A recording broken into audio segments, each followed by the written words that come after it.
The afternoon if you're joining us on the stream. If you're going between the different venues that their Majesties are visiting, then you can of course stream this and get the latest information of what's happening. What I can do first of all is apologise for the delay in getting started this morning.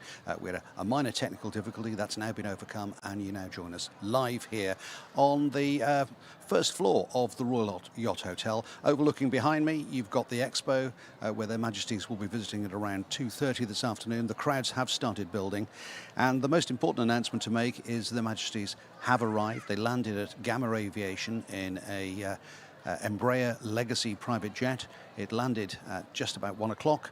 The royal party in its entirety has now left the jet and made their way into the State Bentley. I'll tell you more about that in a little while. The State Bentley arrived quite a few days earlier and is prepared, and if you're on the route somewhere from the airport down Beaumont making its way into St Helier, then you will see the rather large Bentley, which is in the state colours, which is the royal claret with the bottom half and the black top half with the vermilion strip right down the middle. It's one of two Bentleys. We'll tell you more about that in a little while. This is the island's first visit of a sovereign since 2005, when Her late Majesty the Queen made her sixth and final visit here, of course, around the annual Liberation celebrations.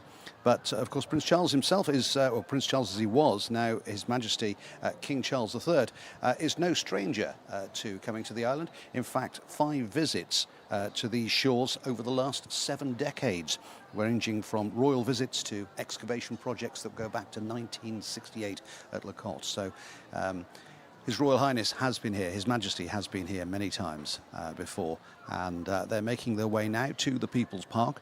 When they get to the People's Park, you will hear the cannons starting to go off very shortly. Just before 1:25, around that time, there will be a 21-gun salute. That 21-gun salute is something of tradition. It goes way back to the Royal Navy many times over. 21 guns. Why 21 guns? Well, ships were known to carry 7 guns back in those olden days, and they would fire 7 times in order, and there you can see the pictures of it, I hope, of the first of those firings.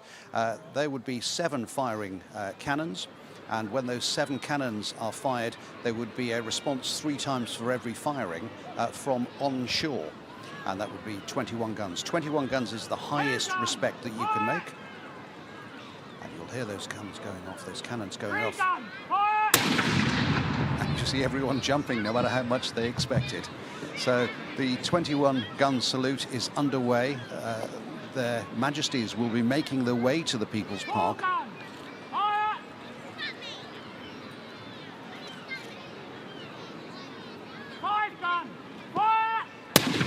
Should there be a misfiring, as there was there, then there is a spare cannon, you'll be glad to know.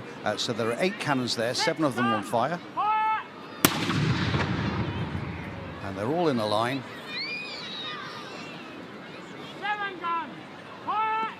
What I can tell you is those cannons have had quite a bit of refurbishment work done from Her Majesty's Prison, His Majesty's Prison at Lemoy.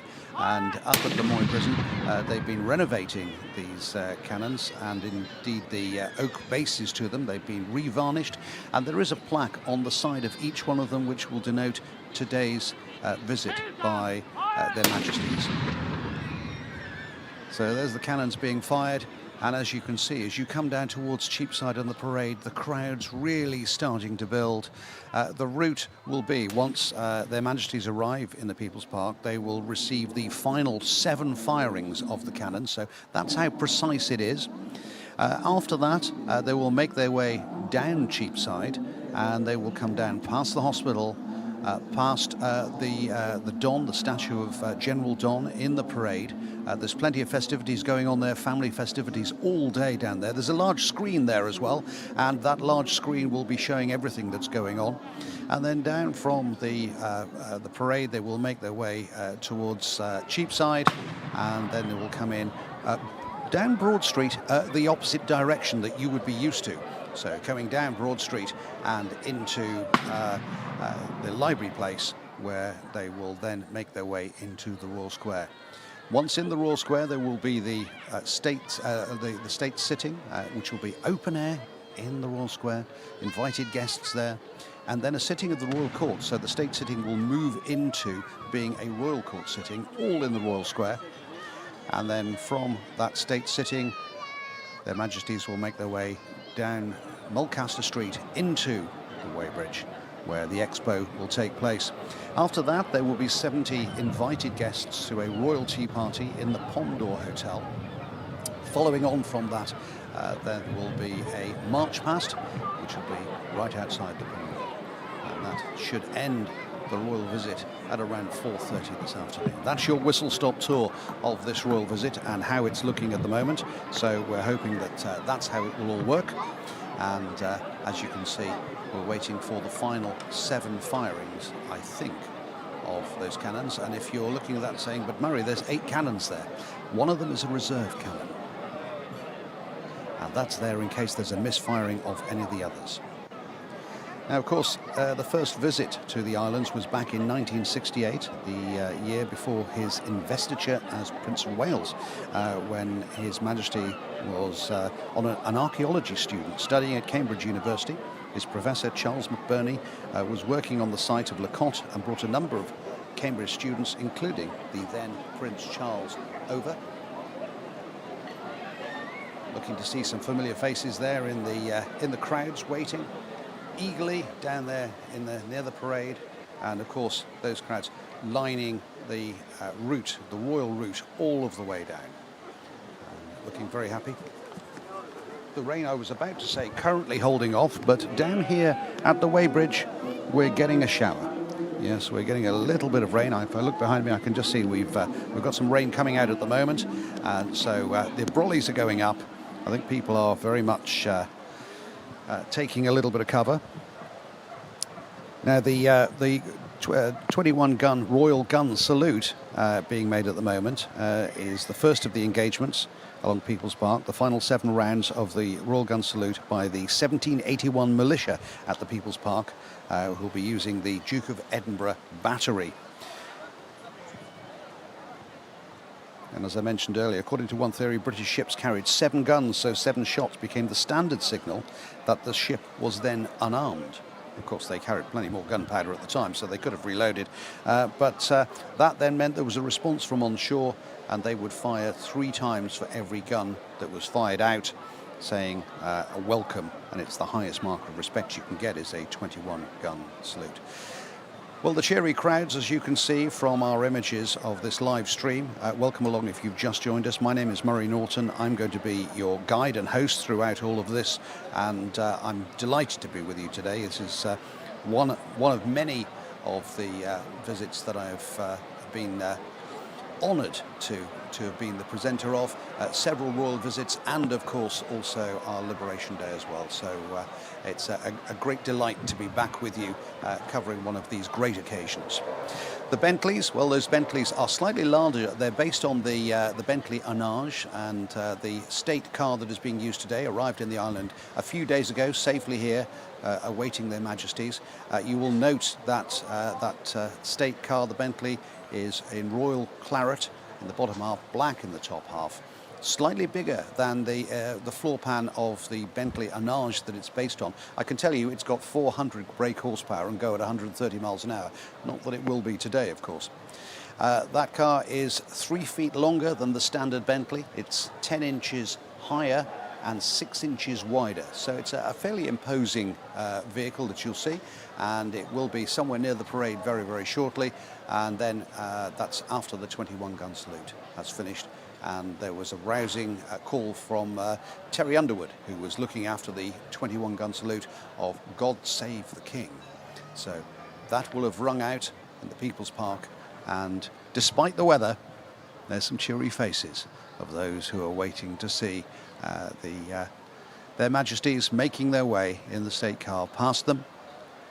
A chance for a wave and a wave of a flag on their way down as they head towards the Royal Square. On their way past, they will pass the General Don Monument. Worth noting, the General Don Monument. General Don, well, he was the governor who definitely made many improvements to the roads of the time. He was known for that. In fact, he was one of those who's always cited as being the architect of some of the road system that we now have in Jersey, one way or another, whether that's good or not.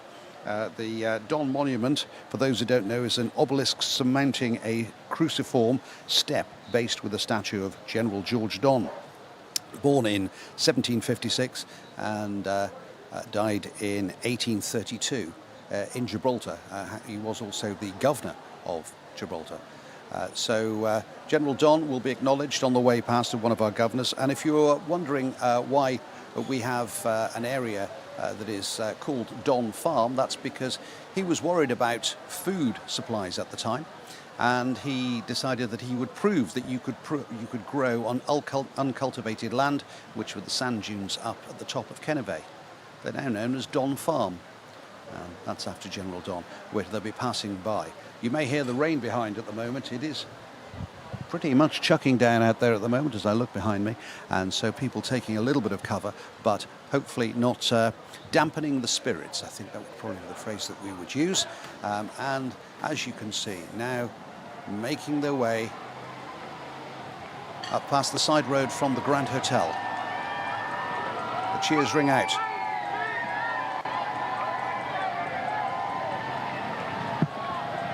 As the Bentley makes its way. I believe that the mascot that you see on the front is one of the interchangeable mascots that you have, which is George and the Dragon, which is normally used in England.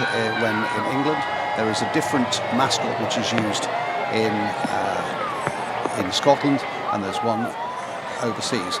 There's the final firing of the 21-gun salute as His Royal Highness goes past. And now he'll be making his way down Cheapside and towards the parade. So the guns now being packed away, having had their firing, and the rousing God Save the King as they went past. And you can see the crowds from the People's Park now making their way towards town, and now coming past the General Hospital. Their Majesties, with their police escort, this is what they've been waiting for.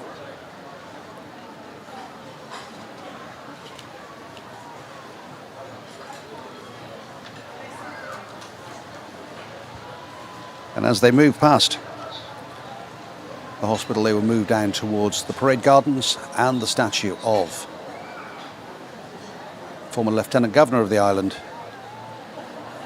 General George Don, who, as I mentioned, was also, after being Governor of Jersey, became the Governor of Gibraltar, where he's laid to rest in Holy Church in Gibraltar. As they go past that, they'll go down to the cenotaph. Now, the cenotaph used to be a wooden cenotaph when it was first put up, but 101 years ago, in 1923, the cenotaph was recreated, and there will be a salute there from the British Legion on the way past at the cenotaph. The cenotaph has been there for 101 years. And what is it built of? It's built of good old Jersey granite. In fact, the stone from the cenotaph comes from the old quarry, which used to be at Lemoy, the Lemoy Quarry in St. Brelard. There you can see it in the background. And that was put in place in 1923, 101 years ago.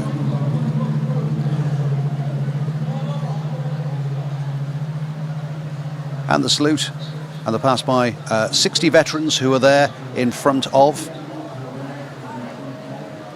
cenotaph as the entourage passes by. Their Majesties making their way now from Cheapside down towards Broad Street, not the familiar route of Broad Street, but going from the opposite end, if you like, of the way the traffic normally flows, and they'll be heading towards the Royal Square. Now, some very notable people have been betting on the weather today. I say betting, having a little wager between themselves, I think is more accurate.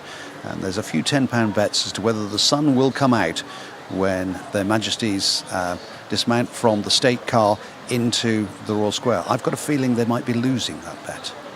The way it's standing at the moment, I've got a feeling that the sun is not going to come out just at 1:30, which is the time that I'm just checking my watch just to make sure. They might be arriving a couple of minutes early, but they'll be going into the Royal Square. They'll be going in from Library Place, and then the exit out of that will take them past the bailiff's steps, the library steps, at the end of the States Buildings of the Royal Court.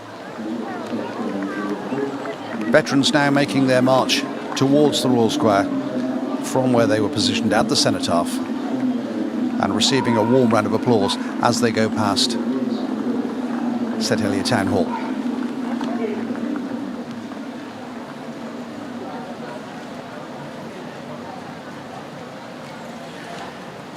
And the Royal British Legion is the UK's leading arms force charity and one of the largest membership organisations. In Jersey, founded in 1921, the Legion is not just about those who fought in 2 world wars of the last century, but those involved in the many conflicts since 1945 and still fighting for the freedom that we enjoy today. The Jersey branch meet at 6 o'clock every last Thursday in the month, with the exception of June, July and August. Of course, they're meeting today. They're taking the route down Seal Street.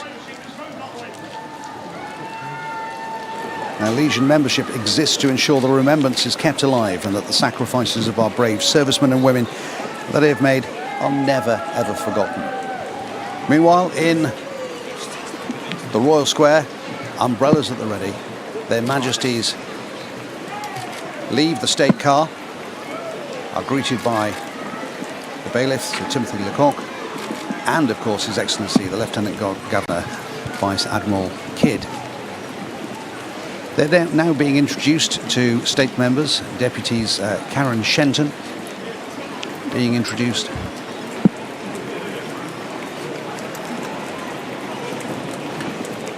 Next in the line is Deputy Ina Gardner. Deputy Mike Jackson after that. They're getting this was a cross-section of the States Assembly. Chief Minister then takes over the introductions. Chief Minister, Deputy Lyndon Farnham, introducing to former Chief Minister and member of the Council of Ministers, Deputy Ian Gorst. Deputy Mary Lahegre being introduced to His Majesty. And finally in the line of selected States members, Deputy Sam Mezek. I spoke to Deputy Sam Mezek only yesterday, and he did say to me, for the benefit of any doubt, he is absolutely thrilled and delighted to be meeting their Majesties today. And he wanted me to emphasise that point, which of course I've now done. So, getting a chat with His Majesty and Her Majesty following behind. And now His Excellency, to the cheers of the crowd in Jersey and a wave from His Royal Highness, will make their way onto the royal red carpet. I think we're just picking up a microphone there from His Excellency saying, yes, I think the rain is easing off. And that might mean the signal of the end of some rain. Her Majesty the Queen getting a coat wrapped around her shoulders. Royal Equerry behind. And very, very shortly, following some brief introductions and some talk of, indeed, the Royal Court at the Royal Square, you'll see there the V in the granite. If you've not noticed it before, that was put in right under the noses of the occupying forces, the Nazis, in 1942. And the Germans didn't notice when they were laying the paves there that he laid one set in a V for victory. And it was not noticed by the occupying forces of that time. A very brave thing to do. And if you look all the way around that V in the granite there, you will see that there is an explanation of it that is written in bronze all the way around. And at some time when you're walking through the Royal Square, it's worth just pausing and reading that and realising the bravery of that time. Of course, the Royal Square, what a great setting, a setting that has seen so many historic moments in Jersey as they arrive there. Once they, by the way, their Majesties step foot on the red carpet, you'll hear the fanfare take over. So it's all been timed to precision, so there will be a trumpet fanfare as soon as they step on the red carpet. The Band of the Island of Jersey, formed in 1876, all that way back. It was indeed on the Royal Square as they received their chairs in 1649 from what was then a marketplace in St. Helier. Lawrence Hampton proclaimed loyalty to King Charles II following the execution of his father, King Charles I, the first such proclamation of allegiance in the British Isles. It was in 1663 that recognition of loyalty to the English crown, George Carteret, the Jersey Royalist governor, was granted a large tract of land in North America.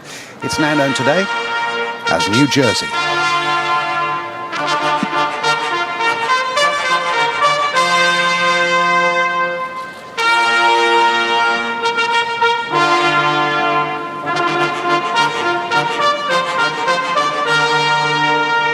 What a fabulous setting. The royal fanfare as they make their way down that 40 to 50 metres of red carpet.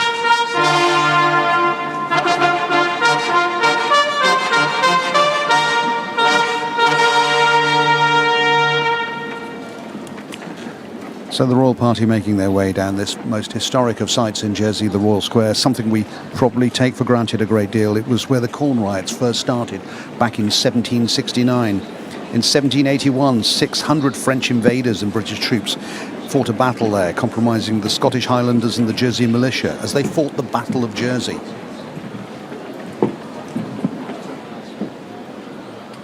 Alongside the States members, the Royal Court and the seigneurs, there are several hundred members of the legal profession who are represented from the royal patronage, voluntary organisations, public sector, blue light organisations and members of Jersey's Youth Parliament.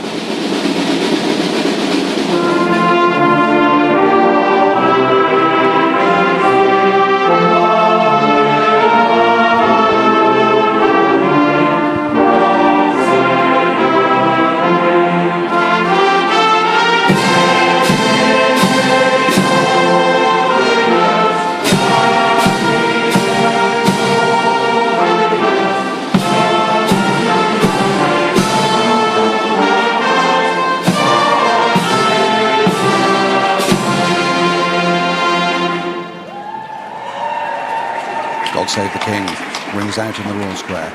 Their Majesties take their seat, and it's over to the bailiff, Sir Timothy Lecoq, very shortly. All are seated.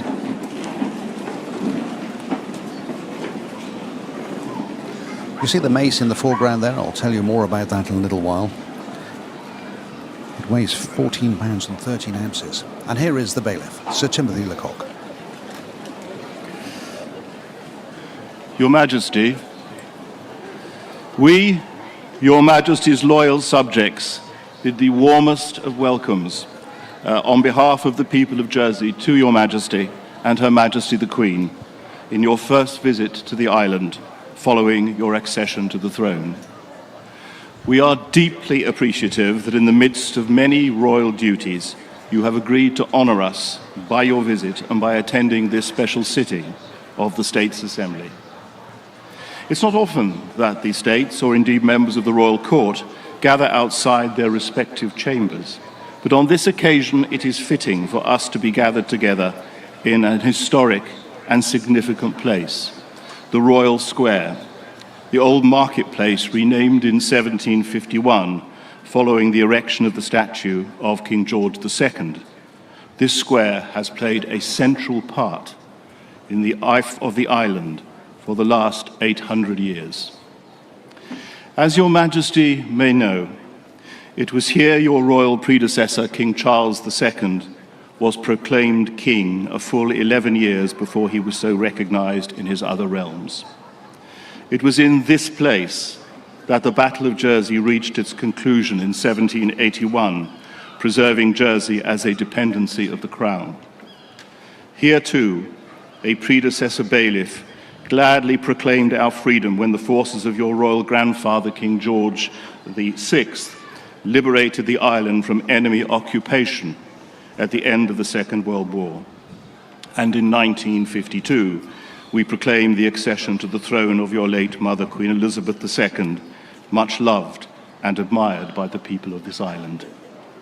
And here, in 2022, sir, I had the honour of proclaiming Your Majesty's accession to the throne. Your Majesty has visited us in Jersey a number of times before, firstly as a student, and then to celebrate important occasions. And of course, we fondly remember where both Your Majesties visited us in 2012 for the Diamond Jubilee.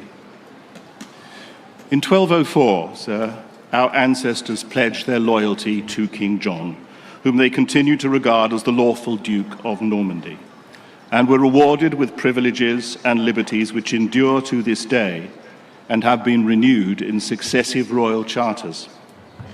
The seedlings of our special constitutional identity were planted, and they have been nurtured down the centuries by royal protection and by the loyalty, resilience, and independence of spirit of the Jersey people. Our relationship with the United Kingdom, sir, though important to us, lies in its constitutional essence through the person of the sovereign.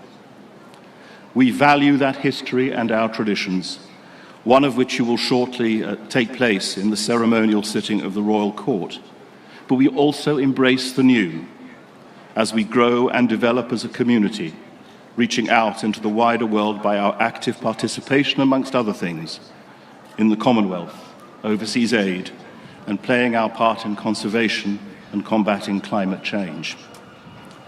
So the loyalty of islanders towards the Crown has remained constant and strong. For the people of Jersey, Your Majesty is not only a symbol of order and stability, but also an admirable exemplar of a progressive and thoughtful leader. Your Majesty's continued patronage of a number of charities and societies demonstrates your support for island institutions, which encourage community engagement and participation in heritage. We are delighted also to have the opportunity to pay tribute to Her Majesty the Queen, whose hard work, constancy and support of Your Majesty is respected and admired by the Jersey people. Members of the States and all here rejoice in this opportunity of expressing their deep affection, loyalty and respect towards Your Majesty and Your Majesty's Royal House, in the traditional words that reach back into our history and recognize Your Majesty's unique position in the hearts of islanders and in our history as our sovereign and Duke. Vive le roi, notre duc, vive la reine. God save the King. God save the King.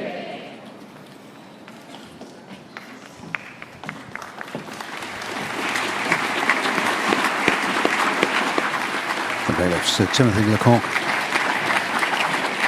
welcoming, and now His Royal Highness, His Majesty. Mr. Bailiff, I am most grateful to you and to the States for the warm welcome you have extended to both my wife and myself, and for the assurances of devotion, loyalty, and allegiance to the Crown you have expressed on behalf of the people of Jersey. My wife and I have such happy recollections of the welcome we received when we were here last year in 2012 to mark the Diamond Jubilee of my late mother. During that visit, we met so many islanders and learned of the high regard and affection in which she was held, and also a great deal about your beautiful and unique island. We look forward to doing so again today during our time here in St. Helier.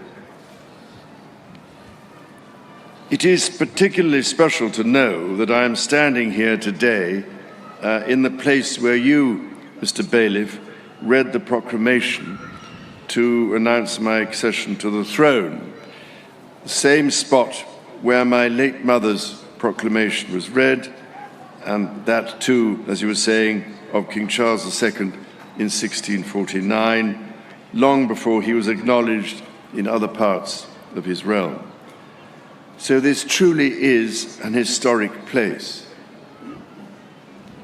Jersey has one of the oldest connections to the Crown, and we are delighted to be here once again to celebrate the special and close relationship which binds us together. I pray that the blessing of Almighty God will attend all your deliberations for the benefit and prosperity of this island.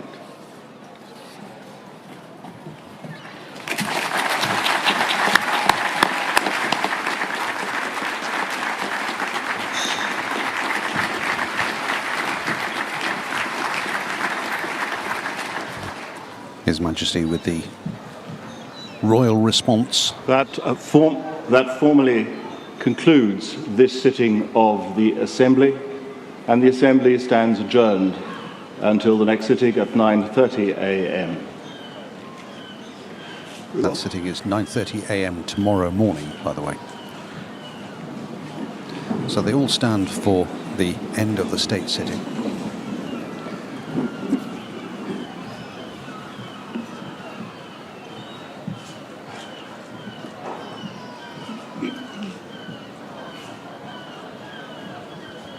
Silence de cour. On va asseoir la cour en séance d'allégeance à notre souverain. Notre aide soit au nom de Dieu, qui a fait les cieux et la terre. Amen. Seigneur Dieu, Père éternel et tout-puissant, qui est le juge universel du monde, qui ne veut point qu'on ait égard à l'apparence des personnes, et qui a défendu à tout juge de recevoir des dons et des présents pour se détourner de l'équité.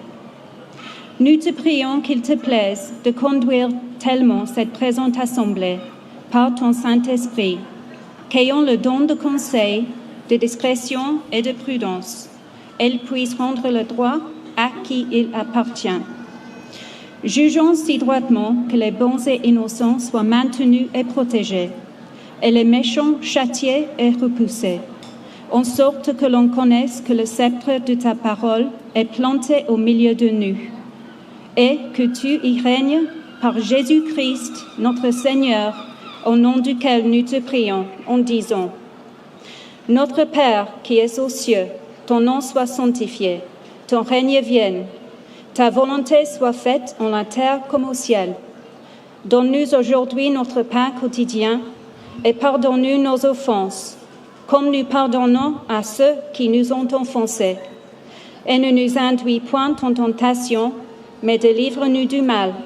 Car à toi est le règne, la puissance et la gloire, au siècle des siècles. Amen. So the traditional prayer in French, as is held, as the state sitting now moves into a royal court sitting. Monsieur le procureur, la parole est à vous. Pour évêques, abbés et abbesses, le gouverneur est pour eux.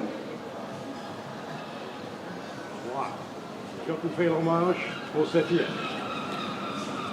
At this point, the seigneurs, selected seigneurs, 5 seigneurs. Charles Mallet de Carteret, écuyer, le seigneur de Saint-Ouen. So the Seigneur of San Juan is the first to come and pledge allegiance to the crown, or re-pledge. And as he does so, you will see that he will put his hands out and they will be put over the top of by His Majesty King Charles III, and will pledge allegiance as one of the seigneurs. Now, the seigneurs are a very ancient part of the legal and historical landscape of the island of Jersey. They come from the various fiefdoms, the fiefs of Jersey, which go back many, many hundreds of years. There were actually 245 fiefs at one time. There are not so many of them these days. And seigneurs... Madame Emma Lomprier Johnson, Dame de Roselle et Dame de Guillemont. The Seigneur of Roselle, the second of those seigneurs to make their way forward. As I was saying, seigneurs can actually sell or inherit.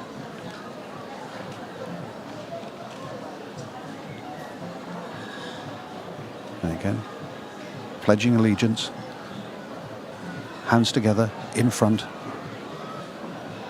His Majesty the King will put hands over the top and accept that pledge of allegiance from the seigneurs.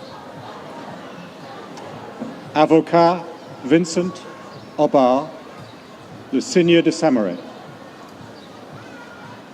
Vincent Aubard, the Seigneur of Samory. The third of the 5 seigneurs to pledge their allegiance on this occasion. These can be inherited.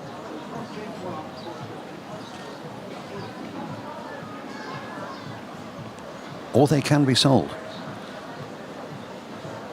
The gentleman from Colorado, who's now one of the seigneurs, who is in the island, bought it for £55,000, donated all of the money to Jersey Madame Overseas Aid. Camilla Bell, Seigneur de la Trinité. So the heir at the time decided not to take up the seigneurship. Pamela Bell from Trinity.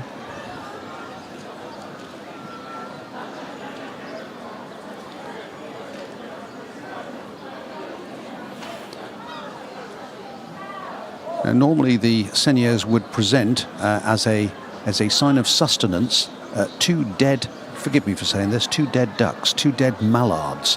But by arrangement with Jurat Philippe the de palace, Verle, Seigneur des Augrais. the Seigneur of Augrais, making his way up, but they're not doing that. There are no dead mallards on a plate. There will instead be duck eggs, which will be presented to their Majesties, symbolic of sustenance, this very traditional of parts of this historic visit, the seigneurs. After this, Et finalement, Madame Pamela Bell pour le fief de la Trinité. I've got a feeling that Pamela Bell coming up again.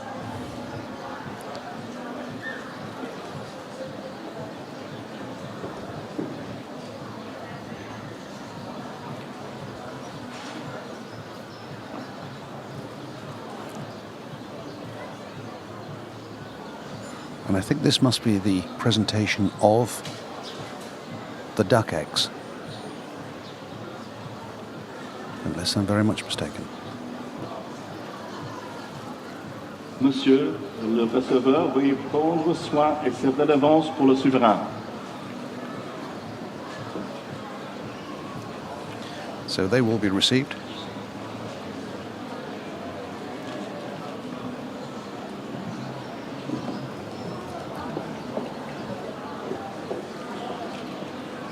Very carefully carried. Monsieur le procureur, est-ce qu'il y a des affaires non contentieuses à soumettre à la Cour? Non, Monsieur le bailli. Monsieur le bâtonnier, la séance est levée.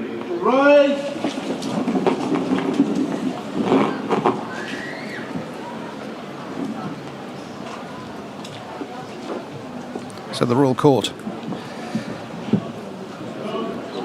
part of the ceremony has now finished. Outdoor part, and the seigneurs, they will now head into the Royal Court. So their Majesties will make their way down the steps.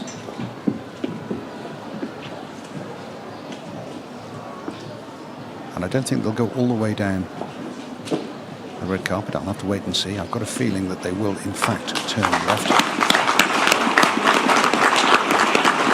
And indeed they do. Following the mace, I can tell you more about the mace in just a moment. It's wonderful silver gilt and gold symbol of Jersey.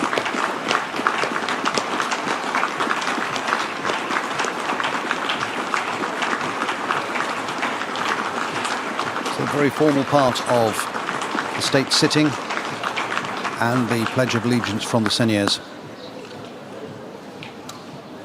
has come to its completion. And then their Majesties and the bailiff and His Excellency the Lieutenant Governor have moved inside into the Royal Court building, along with the mace.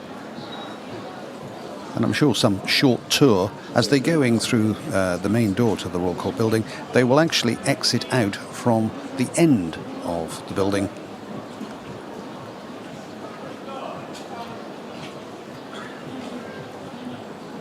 Now things have brightened up a little bit, I'm glad to say, as we get towards the Expo. There you can see that the state vehicle, the Bentley, that is awaiting their Majesties, who will make the very short trip. A few raindrops being wiped off that Bentley right now, wrung out, spick and span. Excellent. So there was a snapshot of what's been happening down in the Royal Square there, and thanks very much indeed to our coverage team down there for making that possible for all of us, and indeed all of those from the bailiff's chambers. Behind, things are starting to build down at the Expo. I can give you some explanation about that in just a moment, but I promised to tell you at least a little few facts and figures. Wouldn't be the same without some, would it? Of the mace. Now that mace, in case you're wondering, a ceremonial mace, one of the great ceremonial maces of the 17th century, an outstanding piece of craftsmanship. It consists of 11 pieces of silver gilt, almost 4 foot 10 inches long. And does it weigh something? Oh yes, it does. It weighs 14 pounds and 13 ounces. Almost a stone's worth. In fact, more than that. It's a bit heavy, but bears no hallmarks whatsoever. Engraved on its foot in Latin the inscription, which, and I quote, says, "Not all doth he deem worthy of such reward."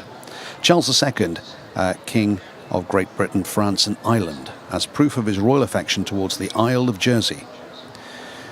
That's where he received safety when his father, King Charles I, was executed, and that's where he was proclaimed king 11 years, as the bailiff was saying, before that was recognised and he took his seat as Charles II back in England. So that's a pretty important piece of material, is the mace, and you saw it there highlighted. So what happens from here? Well, as you can see, the Expo is starting to get itself underway with some of the school children there from Lemoy School, actually. They're from Lemoy School, and they were part of the competition to grow tubers, Jersey Royals. And they produced the most from a bucket from the schools competition, so well done them. And also from 3B of Vic College as well, who had the most weight of the tubers. And they're having a look there at the aqua side of things, where there's plenty of detail about some of the great product from the sea that we catch and export. And of course the first of those that their Majesties are going to visit is the Jersey beekeepers. And a lot of excitement about the bees and the beekeeping. They've done an incredible job down there, and there's a recreation of the bee field. The bee field, which is down at the first exhibition down there, and we'll be down there very, very shortly to see a little bit of that and a little bit more of that in just a little while. And their Majesties will be making their way down Mulcaster Street in order to see that. So that's going to be fairly exciting. From Church Street, they'll go down Mulcaster Street and into the Weybridge place. If you've ever wondered why Mulcaster Street is called Mulcaster Street, well, it was one of the heroes of the Battle of Jersey, Captain Frederick George Mulcaster, who was Chief Officer of the Corps of Engineers. And he was the one who hurriedly dressed and rode out to Elizabeth Castle to take command as the French troops approached. And so he was out there demanding its surrender, but he did not surrender. In fact, he refused to surrender and ordered the castle guns to be fired on them, forcing the French to retreat.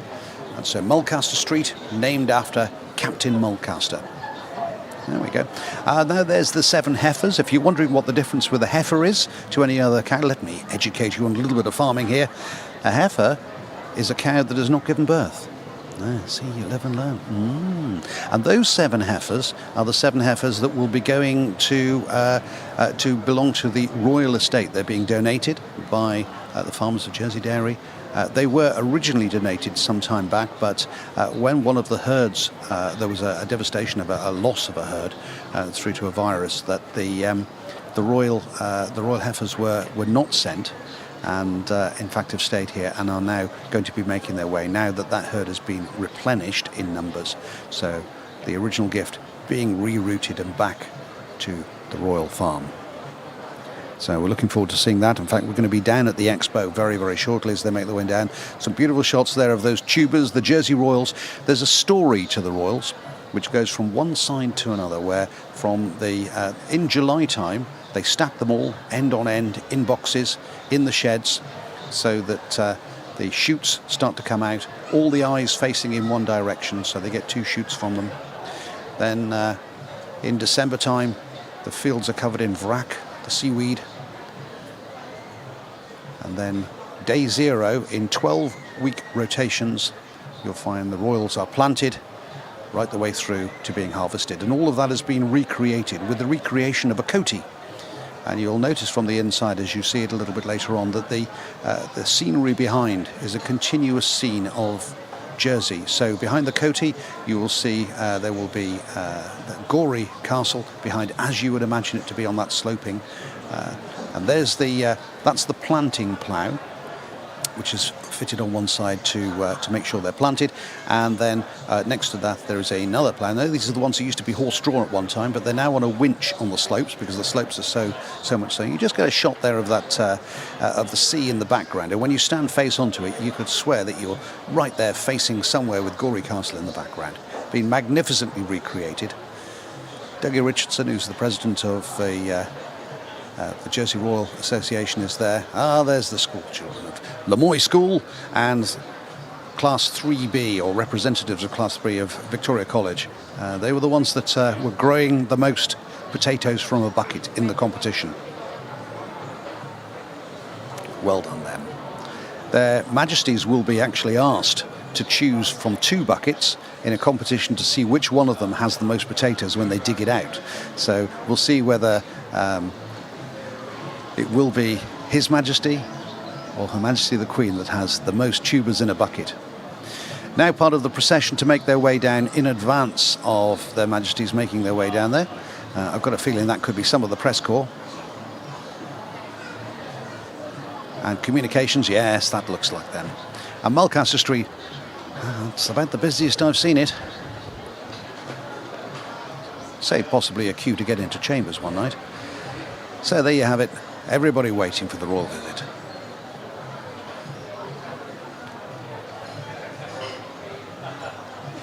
Dampened but not dispirited. Cameras at the ready.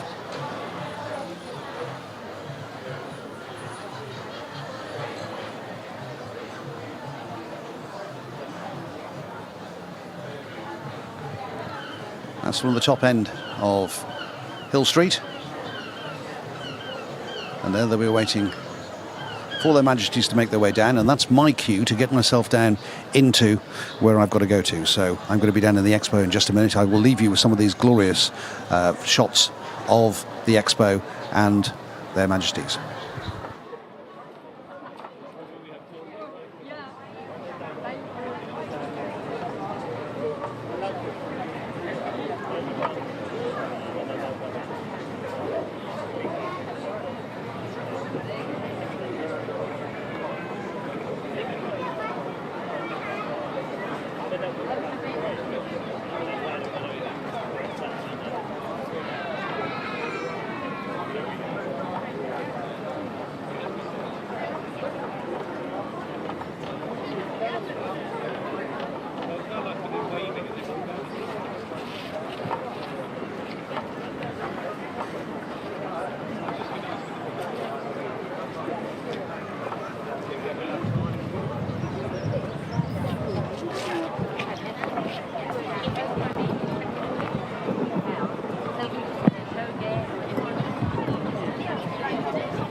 but from where I'm standing at the moment, we're down in the Expo. A little bit of drizzle starting to come down again, but great excitement down here. The Majesties make their way down to see the very best of Jersey in terms of its agriculture, its organic credibility, and indeed what it's doing to move towards climate change and net zero. So that's all happening down here, and we're waiting for the Majesties to come along. The first thing that they will see will be the beekeepers, and they will move from there to the Jersey Royal potatoes, from the Jersey Royals to the Jersey Dairy. Then their Majesties will split. Her Majesty, the Queen, will move in a direction to go and look at the aquaculture of the island, and His Majesty the King will move towards climate. And that's what will be happening, and boy, do I wish I'd brought my umbrella with me. That's the point. It's starting to come down with rain. I shall get for some cover, and that's what's coming up in a while. Take a look at what's around you. There's some fantastic produce everywhere.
I'm not going to do that.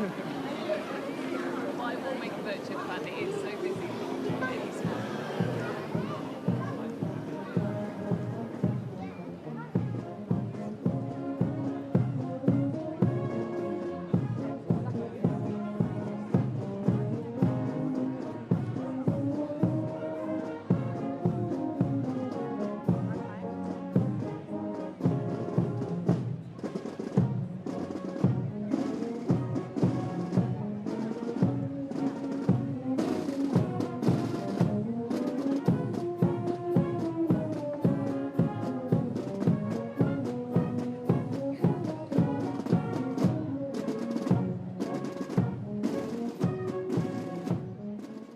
So here we are down in just one small little corner of the Expo, just next to where Caroline Haythwaite has got the most fantastic pottery, and she's going to be presenting 2 Royal Jersey bowls, which have been commissioned specially to their Majesties. So that'll be the presentation to be happening somewhere close to here, once their Majesties have made a tour right the way around and come back to where they are. So that's what's going to happen in just a few minutes' time.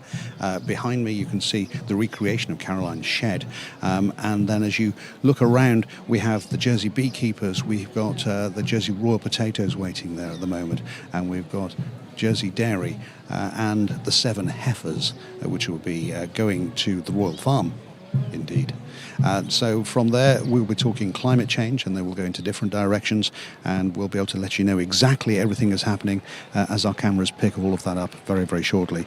Their Majesties, I can hear, are making their way down Mulcaster Street as we speak, so we're hoping that you'll be able to see pictures of that as they make their way down in the state vehicle.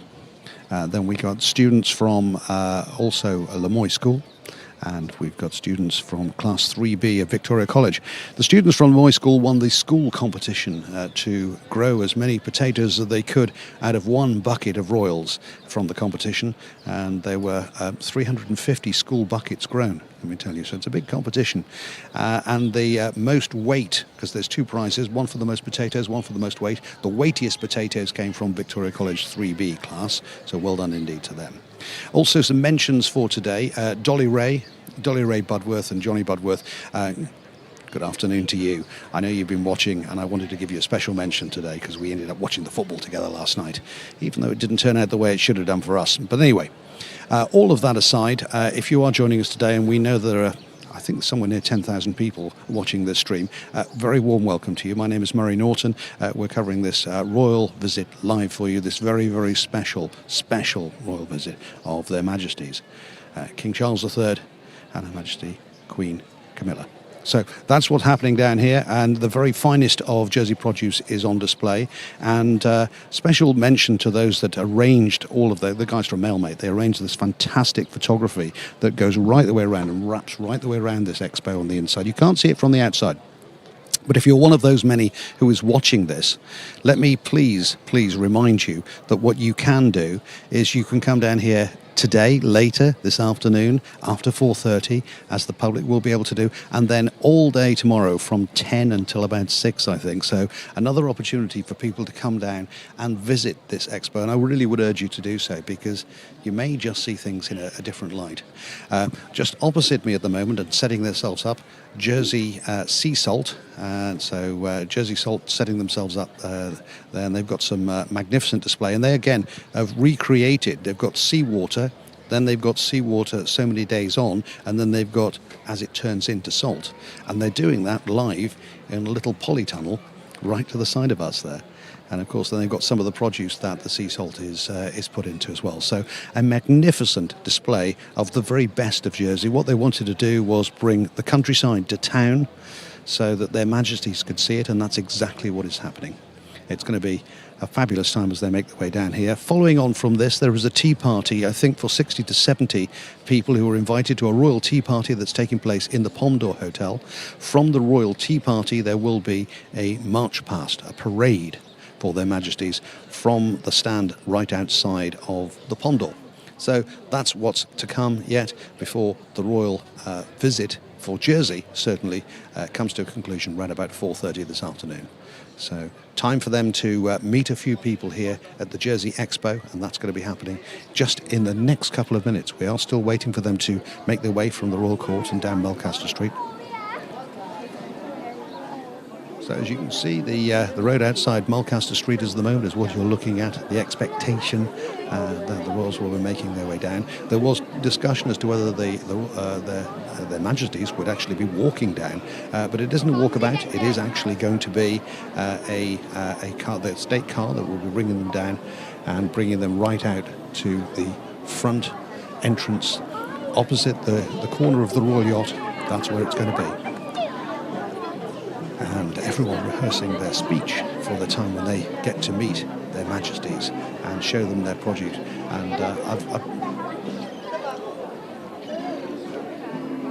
been doing quite a few conversations with those people during this time, and actually I was hoping to get, but I won't because he's a little bit tense at the moment, John Garton from Genuine Jersey, who's designed this all was. I've just seen John walking past, and John indeed has spent hours, days, weeks, 3.5 weeks constructing this from an idea that came together from a sketch that he and Steve Cartwright had some time back. So that's where that's been. It's come from that to this vision. How do we get the countryside into town so that in a very short space of time their Majesties can see so much that is good about Jersey? So that's exactly what's happened, and that's exactly what has been recreated here, this mini village of the best of Jersey. So that's where we are right now, and at the moment there's an awful lot of pacing around and concern as to what's happening and when they're going to arrive. If I could catch John Garton, I would, and bring him over just to have just a couple of words with him, because I think it's quite an exciting period of time. Everyone's looking at watches and standing by where they should be. It's only 2:15, so we have still got time, another 5 minutes, 10 minutes, and everyone deciding where they should be standing with what behind them. So that's where we are. The little dog, just that I can see down at my feet here, is Betty. Betty is the pet of Caroline Hathwaite. Caroline's down here with Betty. We love Betty. She's going to be the star of the show, and I think she's going to get introduced to the King as well, so that's going to be quite splendid. So we're going to be doing a little bit of that in a while. So we love Betty. Come and introduce yourself, and come and introduce the dog. What have we got here? This is Betty. Betty is my Norfolk Terrier, and she's my assistant. She is your assistant. She's your assistant in the Royal Bowls, the Jersey Royal Bowls? She is. She helps me go out and dig the clay. She sniffs the clay in the Royal Bear Grouville, and she knows exactly where it is, and she points me in the right direction every time. And and also she's an assistant in my studio when I'm making the Royal Bowls. Yes. Beautiful. Good luck for everything. I know that you've got a greeting to do a little later in the presentation, so the very best with all that. Thank you very much. Thank you. It should be a lovely day. Let's hope so. Thank you very much indeed. Wonderful. That's Betty that we've just met there. The sun's coming out. It's getting warmer. The drizzle that was here when we first arrived has disappeared. Thank heavens for that. So, plenty to see.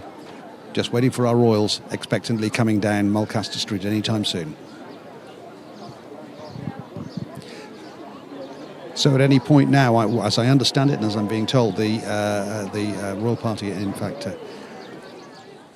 there you have it. Their Majesties making their way out of the end of the building, the library steps as known of the Royal Court and the Royal Building, and they'll be making their way into the state vehicle, and they'll be making their way now down to the entrance of the Expo, from where we'll have live footage, and we'll be able to tell you who they're meeting exactly. I know the Jersey beekeepers are all dressed up in their regalia already. They'd be very excited about that great story with the Jersey beekeepers. It's just phenomenal. The bee field has been recreated in miniature, but there is a field that's owned by Bob Hogg, who 20 years ago went to a night class because he was interested in beekeeping. And from that 20 years ago, he's ended up being a former president of the Jersey Beekeepers Association. And he's donated the field to the Jersey Beekeepers Association. And Tom Kirk will be down there to be presented to the Royal Highnesses, along with daughter Rosie Kirk, also a beekeeper. Yep. Do we want to try? Would you prefer that?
Oh, look, there's Evie's dad. Look at his medals.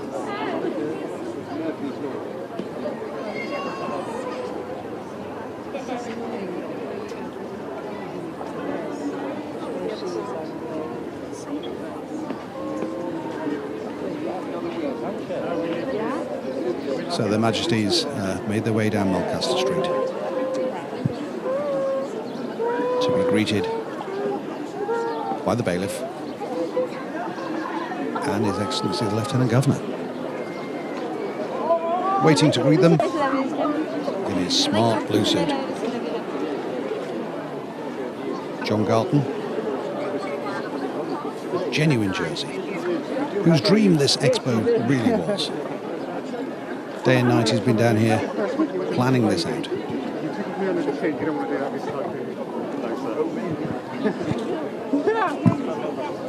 That's okay. How are you?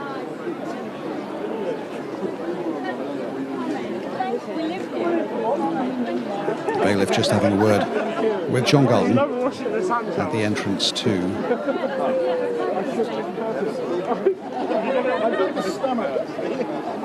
the Jersey Expo.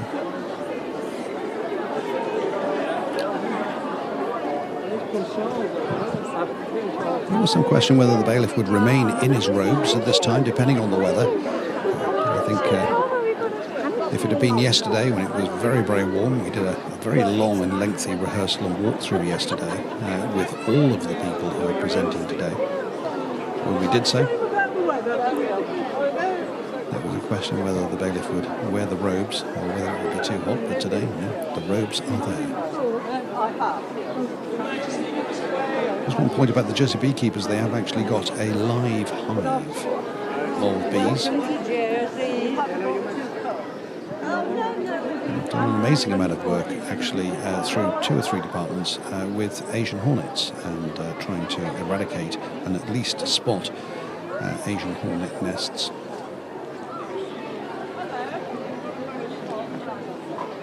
Crowds from other areas, from the parade and from the People's Park, of course, have naturally drifted to the area towards the Weybridge and the Pont d'Or. There will be a presentation of the King's colours, and that will be to the Jersey Sea Scouts. It's the first ever presentation of colours to a scouting organisation, a cadets organisation, should I say.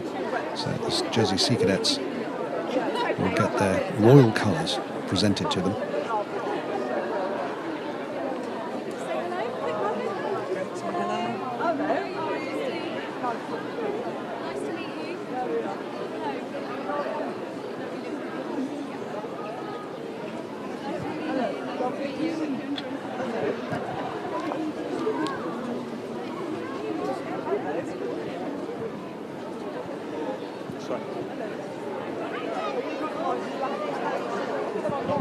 Another reminder, if you're thinking of coming down to the Expo, down here in the Weybridge, where all of the very best of Jersey produce is going to be, the bee field is seeded with indigenous Jersey flowers, and the seeds of those Jersey flowers are going to be on sale at £2.50 a packet for other people to plant them to attract more bees into their garden in the future. And you'll be able to buy some of those packets down here tomorrow, should you come down. And those are being sold by the Jersey beekeepers.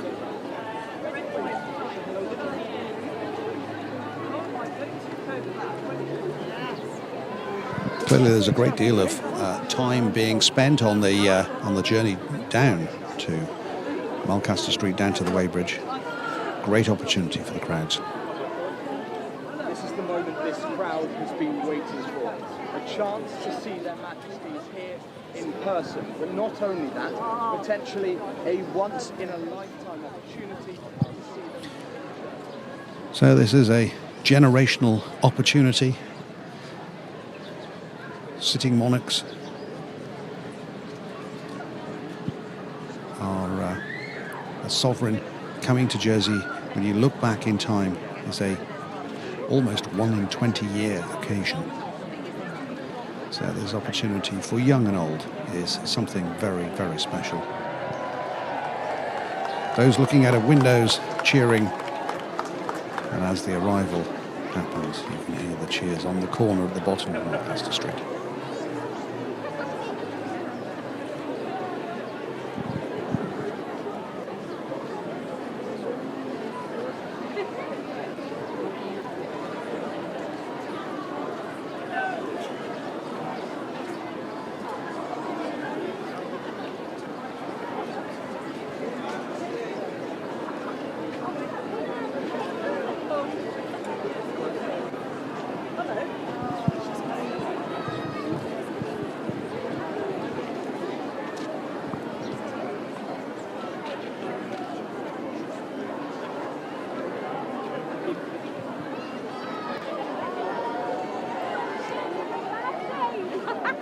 Very much at the ready as their Royal Highnesses arrive. Their Royal Highnesses, I keep saying, because their Majesties.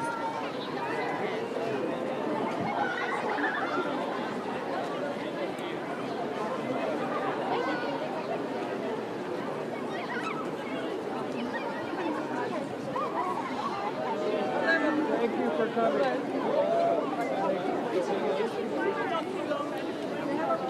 Official royal photographers have made their way into the Jersey Expo, and then you know that must be the arrival. From the cheers,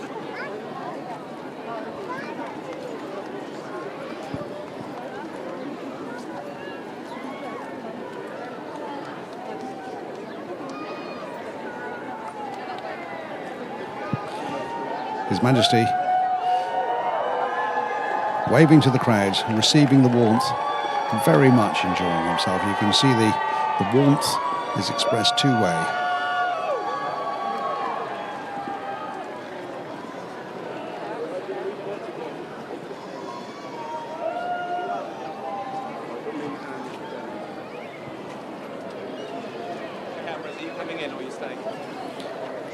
Introduction to their Majesties from John Garden, a genuine Jersey.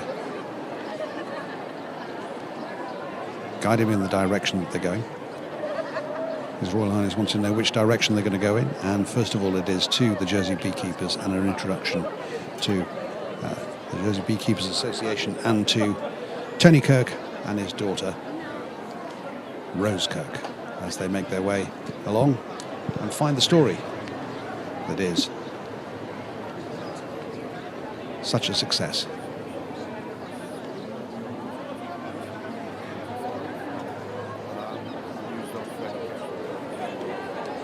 on the bee field, which is quite a story in itself.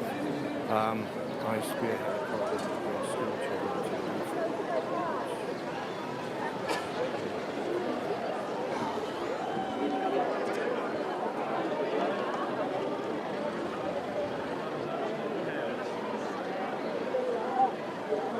Hello.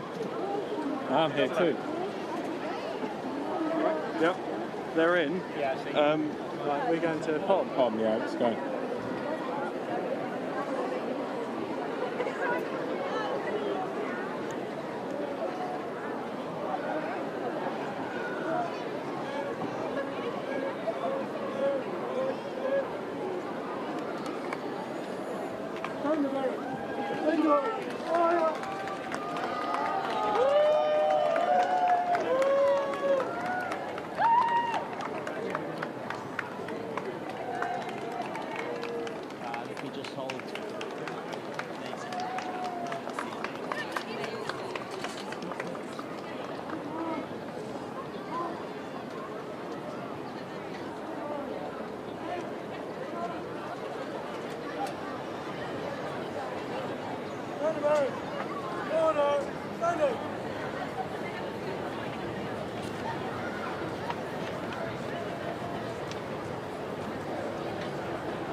Massive flag in.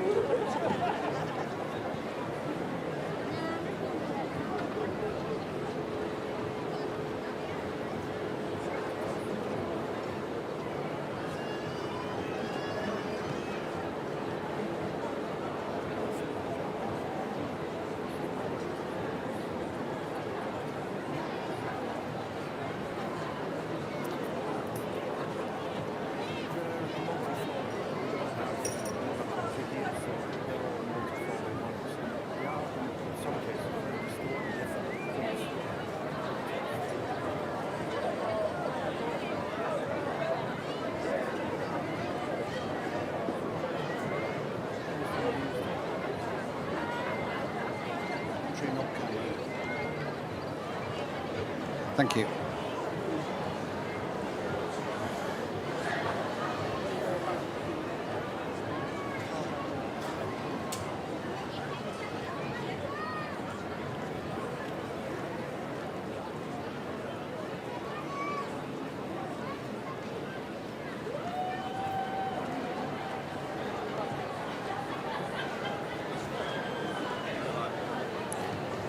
So at the moment you can see that their Majesties are taking a great deal of interest in the many varieties of honey which is on display, and they've moved from honey to talk now to Doug Richardson. Doug Richardson is from the representing the potato industry here in Jersey. He's the president of the Jersey Farmers Union, is Doug Richardson, and he's a 16th generation Jersey farmer. That takes him back a little while. He was elected president of the Jersey Farmers Union in December 2023, has served as vice president for over 12 years. He's also joined by James Labby. James is a young Jersey Royal grower, a fifth generation farmer who works with his father Stephen Labby. They grow 600 verges of Jersey Royal potatoes in the west of the island. They're grown using the traditional method, including vrac, seaweed, on the land and hand planting of seeds. James has had a long-standing love of motorsport, by the way, and races rally cars in the Channel Islands of Jersey. And you may remember in 2023, at the age of 21, he was the youngest ever winner of the Jersey Rally. So the story of the Royals, and you can see from the pictures and the images there that the back shot is that of Gory. And so they've got the image behind and the coat he's sloping down, and the story of the Royal from day one right the way through the machinery that Doug Richardson was just pointing out there, it operates by satellite, and it does soil testing of different parts of the land. So it will take samples and tell them what nutrients they have and what nutrients they need. And you can see the slope of a coatee there, and it goes from preparing the ground, planting the seedlings, and then it shows you the stages of growth through the storyline of the Jersey Royals. And I think that there's the opportunity they may even dig some Jersey Royals up.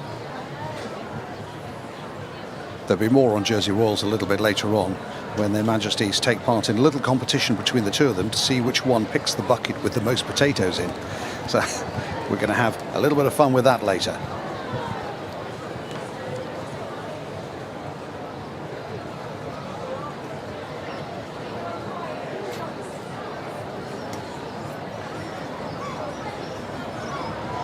So a great deal of interest in the Jersey Royals. Major export for Jersey.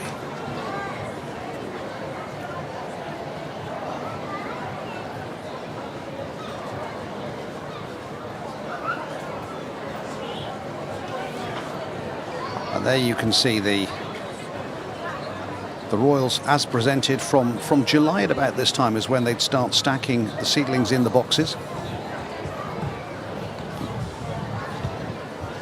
They'd start stacking them in the boxes.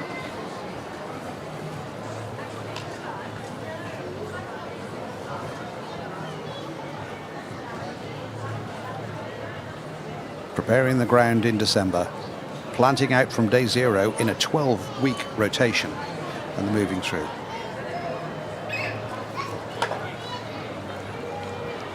Talking now to Tim Ward. Tim knows a thing or two about Jersey Royals, I can tell you. Spoke to Tim a little bit earlier on.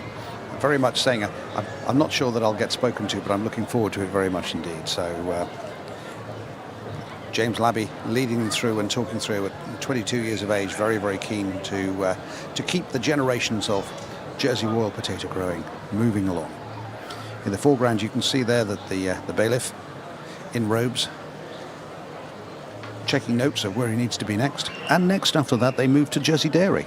And the managing director of Jersey Dairy is Eamon Fenlon. Now, Eamon, of course, with a name like Eamon, grew up in a small rural village in Ireland. Understood the importance of farming in the countryside. His father's family were dairy farmers, and his wife comes from a farming family in County Wexford as well. He went to De La Salle College, but not the one we know, De La Salle College, Waterford.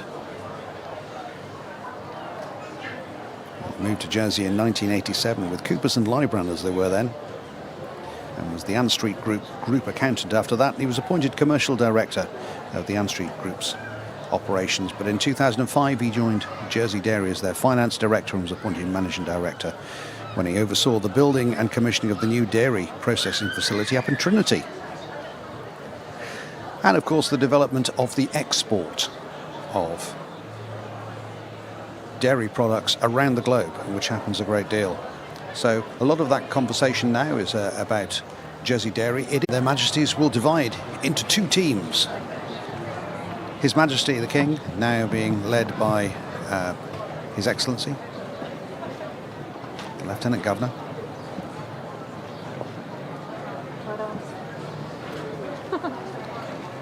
And he'll be making his way to talk to, first of all, Deputy Steve Luce, Minister for Environment, who will be explaining a little bit more about the island's pathway to net zero. Now, this area will highlight community products in Jersey that showcase how the island is uniting to address the climate emergency. Jersey, by the way, was the first Crown dependency to have UK ratification of the Paris Agreement extended to it.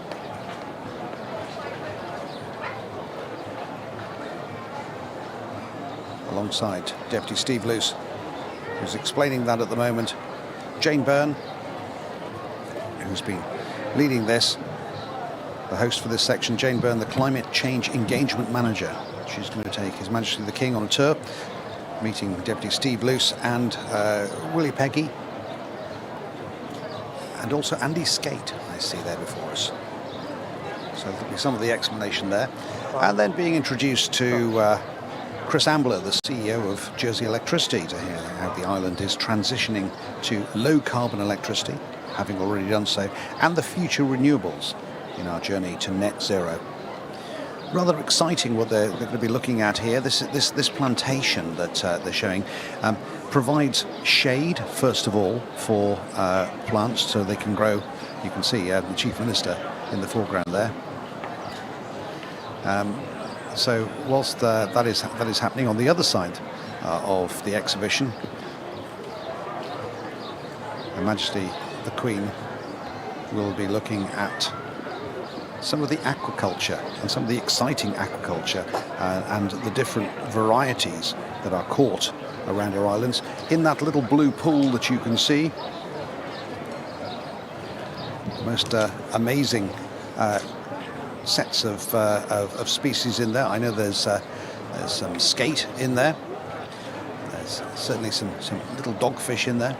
So two parties going on at the same time, and as shots go back there, you can see that His Royal Highness the King is talking with Chris Ambler. They're talking about an area where you can have solar power and use the solar power as a shade for growing vegetables, high value crops underneath. So the shade means that they don't get burned particularly. The sun protects the growth underneath, and the solar panels there mean that you have solar energy as well. It's something that I know that Chris Ambler, when I was speaking to him yesterday, was highly animated about. Very, very, very keen to get this across the line and for people to talk about it. So on their roadmap to net zero, Abby Sivray alongside there.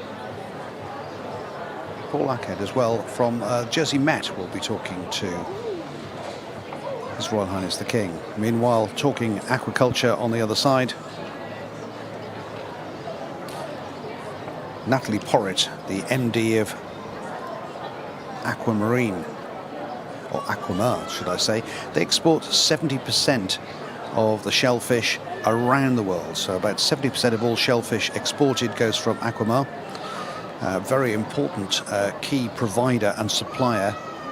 Lobster that you might buy in Venice comes from these shores and is exported to Venice, and from the Venice markets goes all the way around Italy and into other markets from there. So lobster caught here in Jersey will go there.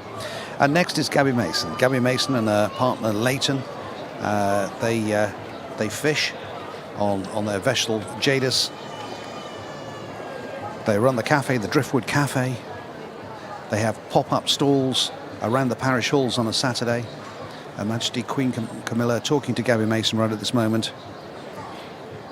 Looking at some of the lobster pots. Now the lobster pots have been designed, a new design to them is an escape hatch. An escape hatch that smaller species and other species that might get caught in a lobster pot, particularly if they're undersized, can escape out, so they're fishing for the right and not the wrong. Meanwhile, His Royal Highness the King, difficult to keep up with two processes going on at the same time. His Royal Highness the King just been talking about climate change and talking to Paul Ackhead about the climate change, the difference between the weather and the climate, which is best done by a Met officer and not me, let me tell you. One of the JEC young apprentices, Cody, is alongside there. And Dr. Louise Magriz will be taking His Royal Highness the King over the detail of the digital Jersey engagement when it comes to monitoring climate change. Meanwhile, Gabby Mason, there in her fishing outfit. She goes out and fishes. I don't know where she gets all the time to do all of the things she does. A bundle of energy. And Her Majesty Queen Camilla learning all about that. The boat they have in the background, that's a bass fishing boat, not the main trawler that you can see the picture of behind. But that produce goes from net to plate in no time whatsoever.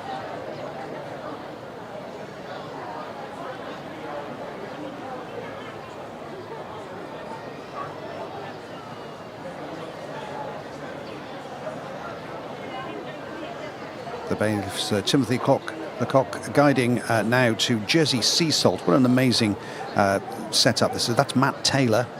Matt Taylor is the founder of Jersey Sea Salt. They produce sea salt, and as they're going to look through the door of the sea salt, in there it's rather warm. But what happens in there is the sea salt, which comes from 1 metre down near Bully Bay. Actually, Wool Bay, I think it's Bully Bay that they take it down. From 1 metre down, they take the sea water, they lay it out very thinly in long trays. Just going to open there so you can see. And you'll see sea water, and then you'll see sea water when it's evaporated after 8 days. And then you'll see salt once it's all evaporated after 16 days. Now, there are 2 types of salt. There's rock salt and there's sea salt. What we're talking about here is indeed sea salt.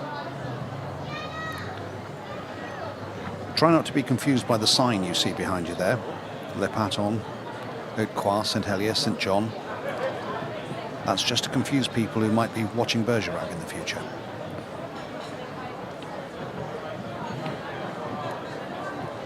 So there's a video that's being shown there that was created by Digital Jersey, which is identifying a digital map of the island and telling the story, if you like, of how we can reduce to a net zero climate state. And some of the Digital Jersey work there includes work in identifying Asian hornets, along with other work that they're doing at Digital Jersey. The whole Expo area, as you can see from some of the photographs that you sometimes see in the background, they're reflective of the area that bit of agriculture or aquaculture comes from. Making 3D into 2D. Her Majesty Queen Camilla now looking with Matt Taylor at the different infusions of sea salt. They infuse some with seaweed, they infuse some with different herbs, spices, all from the sea salt, all from Jersey salt. And what happens to it after that? It goes far and wide. Jersey sea salt now being exported in lots of countries around the world. It's a very high value product. And of course it's used by many local artisans, and some of those artisan breads and other areas. John Garton next, making their way to a replica of the shed at the bottom of the garden for Claire Haythwaite. Now, Claire Haythwaite meeting Betty the dog, a Norfolk Terrier, who you may have seen a little bit earlier when we were down there. Now, Betty the dog is the helper for Claire when she gets out, once the tide goes all the way out in the Royal Bay of Grouville.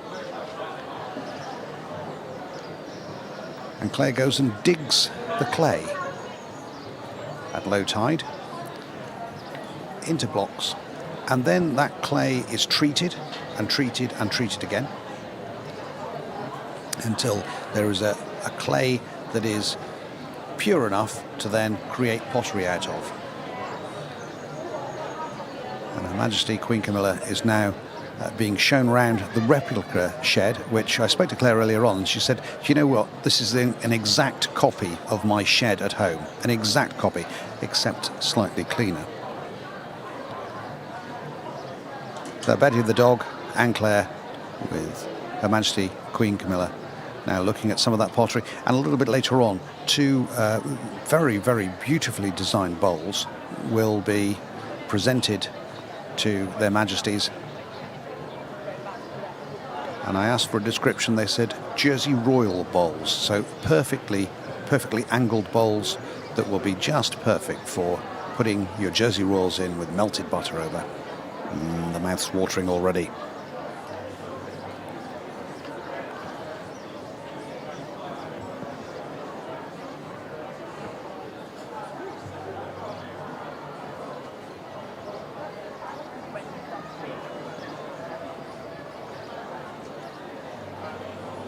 Plenty of messages coming in from people who are watching this, so good afternoon to those, to Dolly Ray and Johnny Budworth, also to Zeph, to Fraser, many others who've been messaging in.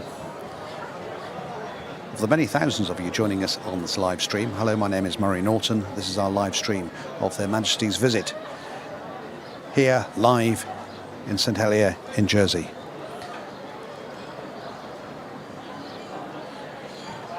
So quite a bit of time in the potter's shed of Claire.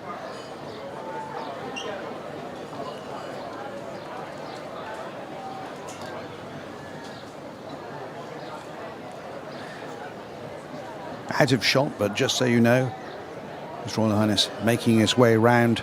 Talking of transport, one of the biggest sources of on-island emissions, so transport area, we're going to see some vehicles fueled by electricity or by second-generation renewable diesel. It's good to know. We have those there. And there you can see Claire explaining about Jersey clay.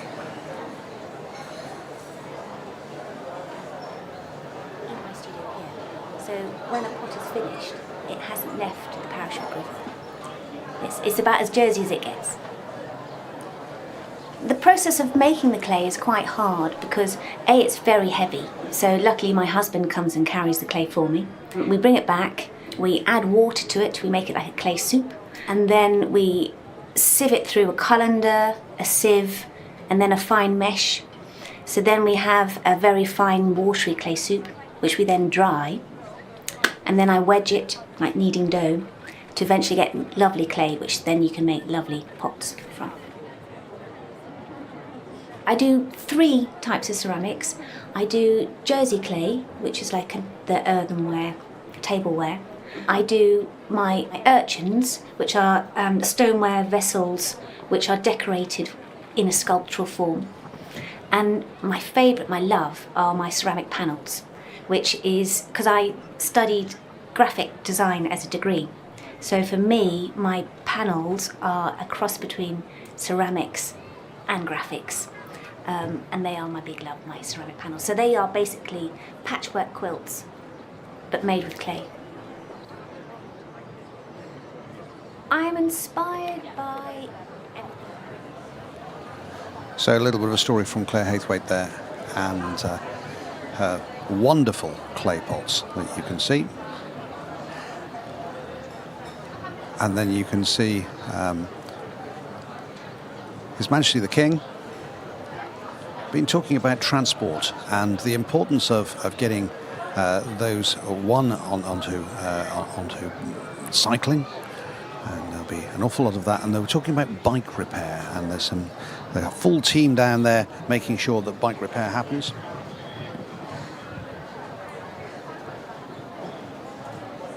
Getting us on the road on 2 wheels rather than on 4.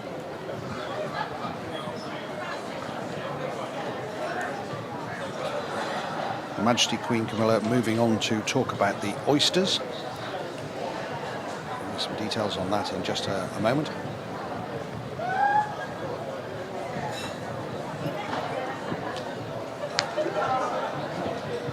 So this expo very much divided into 2, looking at agriculture and aquaculture and the best of Jersey produce, bringing the island into town, and the other half looking very much at the drive to alter climate change.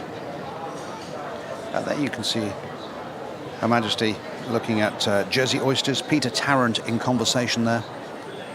Resplendent yellow protective apron on, with a recreation of the beds that you'll see now. Because of the massive high rise and fall of tide in Jersey, these oysters, these filters that we have, get nourished more often than anywhere else. Where these oysters in a riverbed or a slow-moving tide, they would not grow as fast. But you'll see the recreation of the beds down there. Now those oyster beds down there, it shows them from the very start of them, when they're put into the oyster beds, and then it shows them growing over that time. So you'll see from the over 50 hectares of oyster beds that we have, 50 hectares, you see their growth from 6, 12, 18 and 24 months. which is quite fast growing.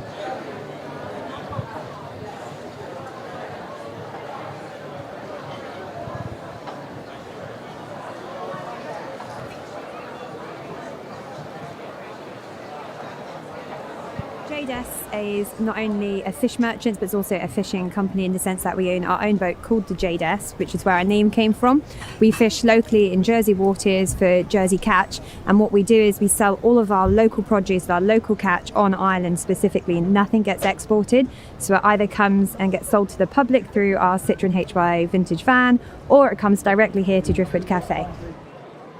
There certainly was a natural progression from having the fishing boat and a love of Jersey seafood and a love of food in general, and this sort of discussion as a couple about our sort of dreams and ideas and aspirations, and having a restaurant, particularly one that could be beachside, was something that we were really passionate about. And we were fortunate enough that in January 2023 we were able and given the opportunity to come into Driftwood and sort of change things up and put our stamp on it.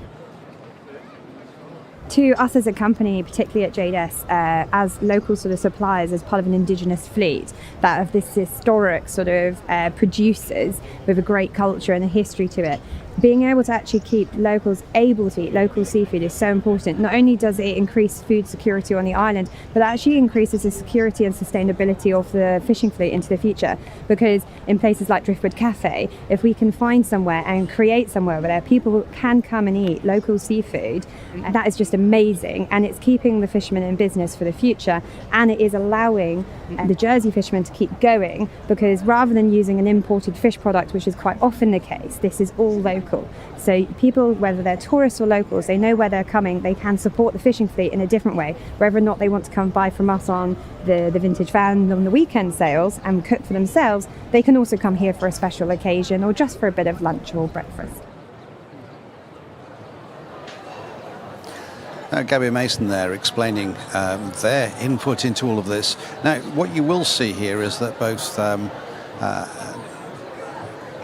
Majesty Queen Camilla and His Majesty the King coming back together very shortly, but so they're having left the sector which is very much pointed at climate. They will come back together and join each other back around, having gone in 2 circles to make a figure of 8.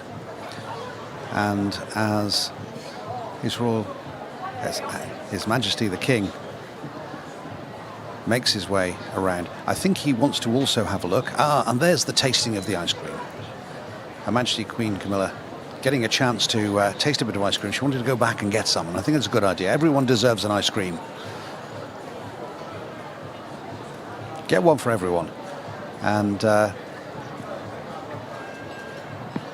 His Majesty the King making his way in a very whistle-stop tour to make sure that he gets to see everything that's happening as well, particularly with the aquaculture, and having done so,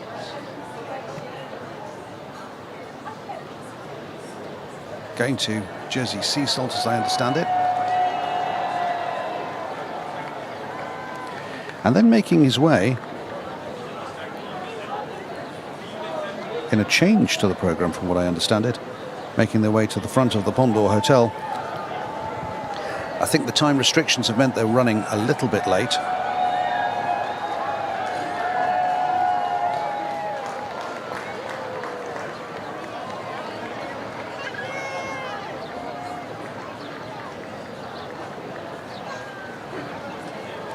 So the Majesties now, having left the Expo and meeting some of those who have been waiting outside the front of the pond. There's a tea party going to be going on in there very, very shortly, but they get to meet the crowds.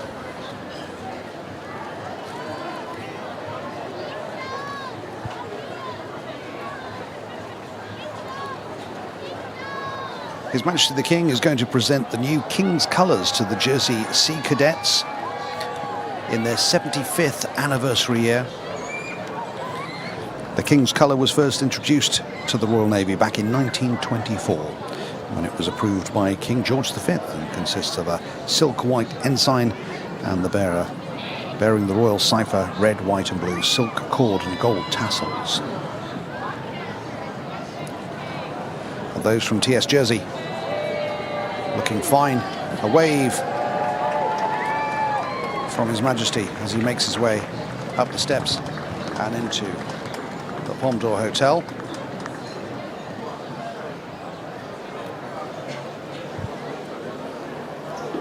And ready to join the tea party, which is going to be happening inside. You ruined all your cameras.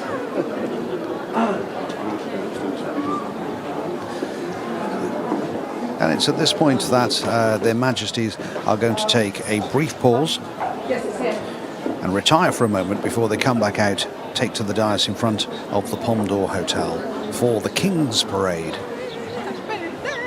Crowds outside, very happy. No rain showers right at the moment, and that's good. And I think those people just there, right on that corner, have waited a long time and must be absolutely overjoyed to have managed to get to meet their Majesties. A joyous day for Jersey. Of course, tomorrow it's Guernsey's turn, and their Majesties will be making their way to Guernsey for a visit there as well. Just a word about the Sea Cadets and the colours and standards. The term colours appears to have come from into regular use in the late 16th century, when they were used as a rallying point on the battlefield to help troops locate each other and avoid becoming disorientated during the fog of war. Today, the colours are formalised into a continuation of the ancient battlefield practice mentioned above, but the ceremonial evidence is a spirit of a service or regiment. The Jersey Sea Cadets offer maritime training and leadership experiences for children aged between 10 and 18. Now, when he was the Prince of Wales, His Majesty embarked on a naval career of his own in 1971, following in the footsteps of His Majesty's father, grandfather, and both his great-grandfathers. And the charity started in 1947 in Jersey and was recognised by the Ministry of Defence in 1949. The Sea Cadets have been present for all royal visits since 1975. And Jersey has the largest Sea Cadet contingent in the British Isles. So their Majesty's taking a short break to retire for a moment before the King's Parade. They will move to the dais in front of the Palme d'Or for the King's Parade, so not over by a long chalk. The march past will comprise of 800 individuals. That's going to be a large march past, the largest collaboration we've ever seen in the island. It will include the Band of the Island of Jersey, the Jersey Field Squadron, veterans, the Blue Light Services, cadet units, 4 cadet units that is, the Scouts and the Guides. And following the parade, their Majesties will meet the musical director, drum major, and members of the Band of the Island of Jersey, the musical director, Chris LeMaitre, and the drum major, Bob Elcock.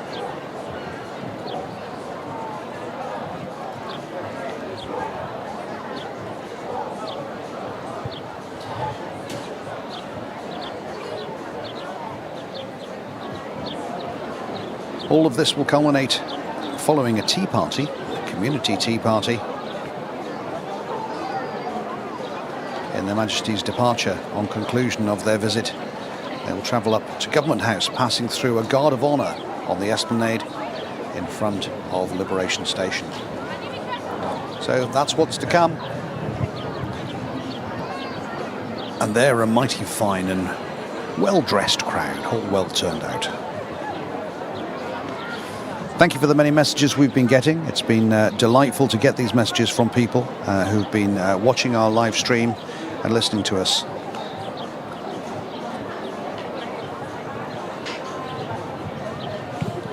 Good afternoon to Daphne.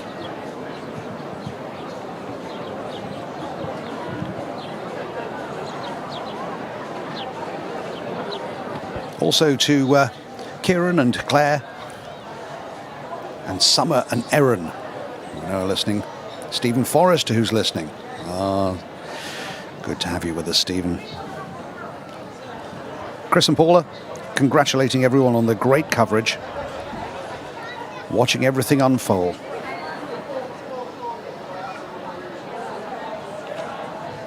Matt and the family in Surrey watching us as well.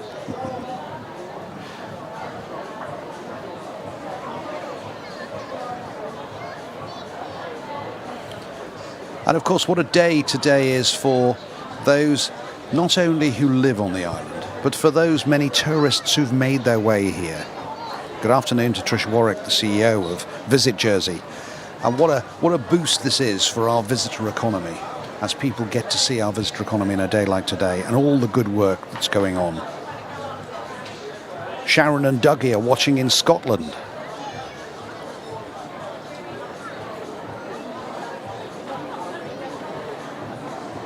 And I know I've mentioned them, but Dolly Ray and Little Johnny, mention out to those. Helen and Toots are watching us, again up in Scotland. So a great deal of people watching far and wide, as well as right here. Opposite the square, just adjacent to the Royal Yacht, there's a whole fleet of cars that will be used for later, including the state vehicle, the wonderful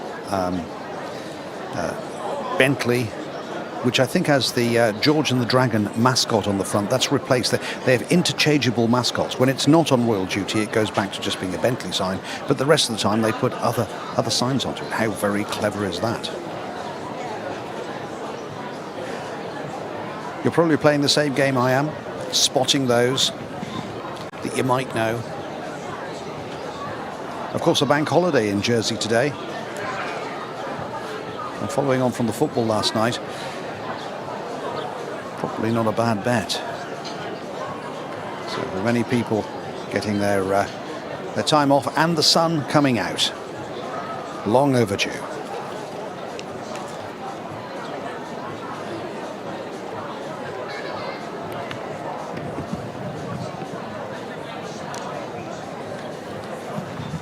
As I mentioned, the bonnet of each of the state and semi-state cars is mounted with a mascot attached. The mascots used depend on the occupant and the location. 3 mascots, which have passed through the family, are used frequently. St. George and the Dragon, that I think we see today on the Monarch's car. A lion, which is seen on the Monarch's car in Scotland. And Britannia is also seen many times. Britannia, of course, also the insignia of the Jersey Chamber of Commerce.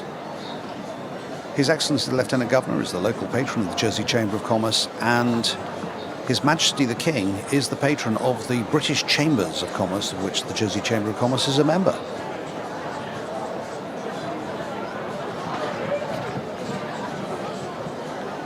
Incidentally, the V8 6.7 litre engine of the state vehicle, the Bentley, was converted in 2009 to run on biofuel. I mentioned earlier on that the first visit to the island of His Majesty the King was in 1968, the year before his investiture as Prince of Wales. He was an archaeology student at the time, and he was working on Le Cotte. He made further visits in 1995 for the 50th anniversary of Liberation, unveiling a monument of freedom, the sculpture by Philip Jackson that we know in Liberation Square. The group sculpture features 2 groups of symbolic islanders, including a child plus a liberator dressed in fatigues, all billowing under the Union flag. The whole group creating a victory arch for people to walk through. Now, the surrounding circular pool from that statue, with 12 fountains, represent, of course, the 12 parishes. The next return for His Majesty the King was 20 years ago in 2004 to celebrate the island's 800th years of allegiance to the Crown. Their Majesty's last visit, as was mentioned by His Majesty to the island, was in 2012. Then, as the Prince of Wales and the Duchess of Cornwall, to mark Her late Majesty the Queen's Diamond Jubilee year.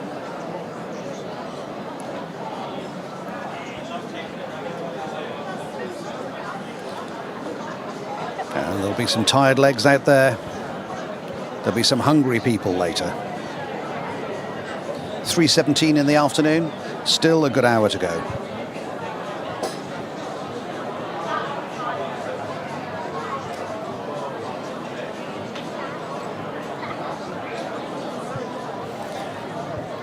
Quick shout out to Nick and Julie. May well be watching us right now.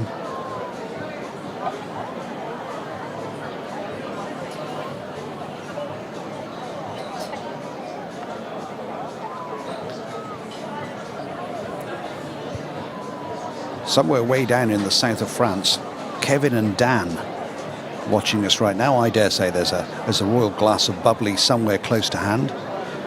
Kevin and Dan, good afternoon to you and welcome to our live stream of this historic event here in Jersey. Wasn't quite the seasonal weather that we were hoping for earlier on, but the storm, the Met Office predicted storm, has moved slightly, and as I look out from the balcony here of the Royal Yacht, the clouds have divided slightly. And here we go, Their Majesties making their way out now of the Pont d'Or. His Excellency the Lieutenant Governor of Jersey, Vice Admiral Kidd, leading them out.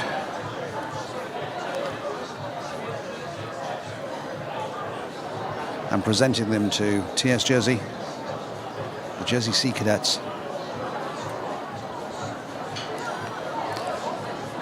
A very important time for them on their 75th anniversary, and for them to receive their royal colours that you see on the flag just there.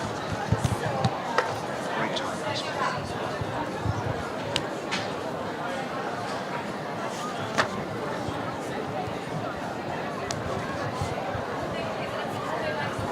Now there will be two bowls that will be presented to Their Majesties from Claire Haythwaite. We didn't see that happening at that point, but it will be happening, and very much with in mind as a, if you like, a gift, a memento of Jersey, but also to acknowledge that Her Majesty Queen Camilla's birthday is tomorrow. Dare say there may be a singing of happy birthday in Guernsey tomorrow. So Her Majesty Queen Camilla's birthday is tomorrow, the 17th of July. Oh, sorry, the day after, 17th of July. On Wednesday, in fact. And that also, I believe, is the state opening of Parliament. So time for Their Majesties to engage and have some time with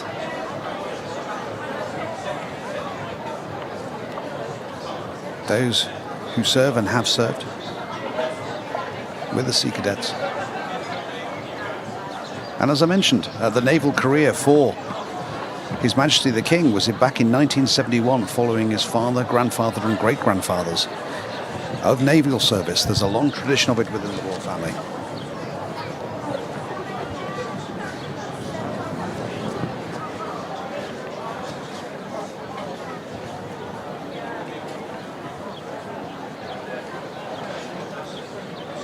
Earlier on, His Majesty got presented to Jersey Trees for Life, where they chatted to Alex Morell and Beverly Dallas Chapman. It was out of camera shot at the time.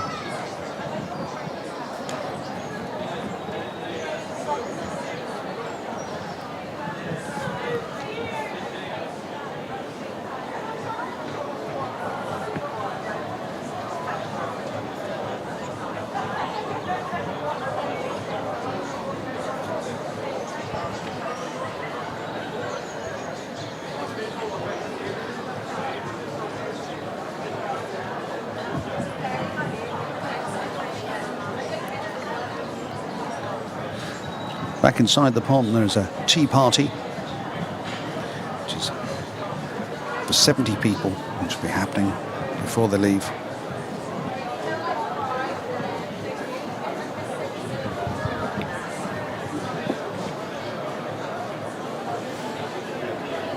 Standing in uniform, doing your best to stand still at the same time and have a conversation with the monarch. That's not easy for anyone.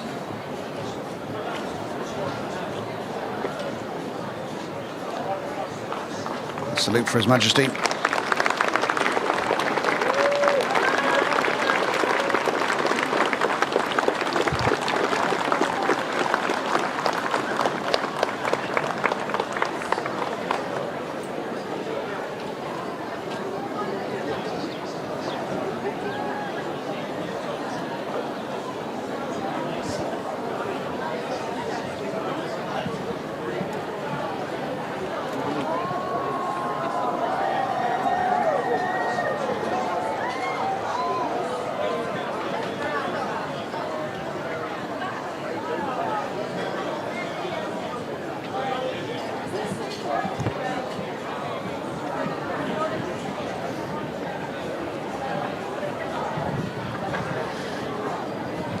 Now, as I mentioned, oh, what a great moment this is. Just look at that.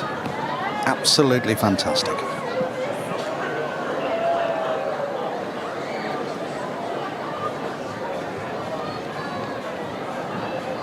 Time to be able to meet the king. The day I met the king. That's a conversation that will be there for so long, for the rest of their lives.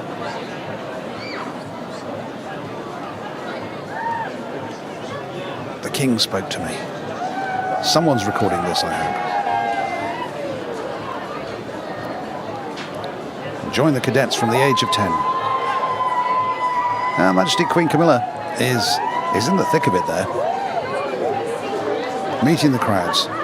Some people absolutely overjoyed to be getting a handshake. They've queued long and hard.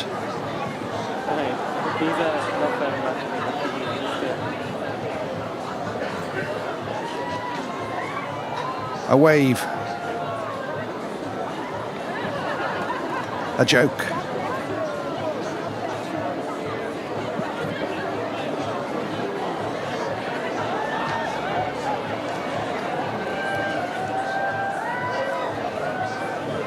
I recognise one or two faces there. Mentioned that the sun has just come out. They brought the sun out.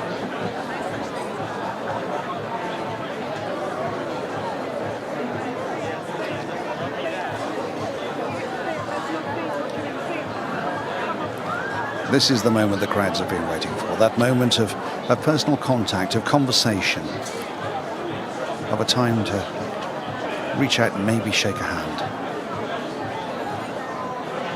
Some will get, some won't. But they've all got closer than they would have done. Now there's a puddle there. Be careful. I thought someone was going to throw down a coat.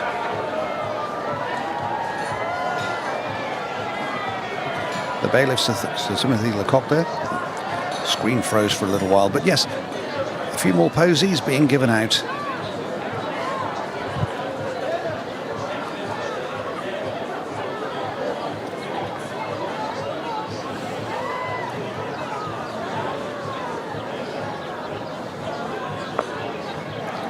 Seen some terrific times down here. This will be way up there.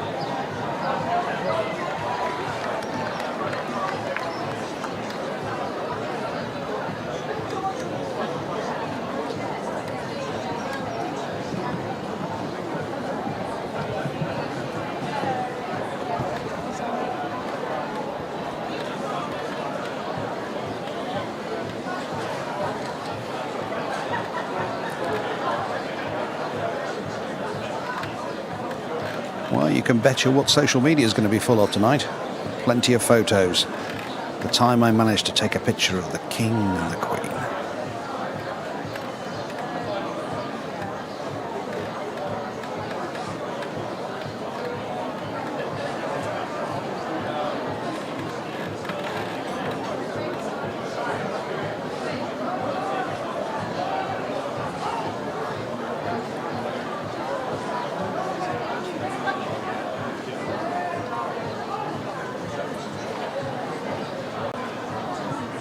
Having received the King's colours on their 75th anniversary.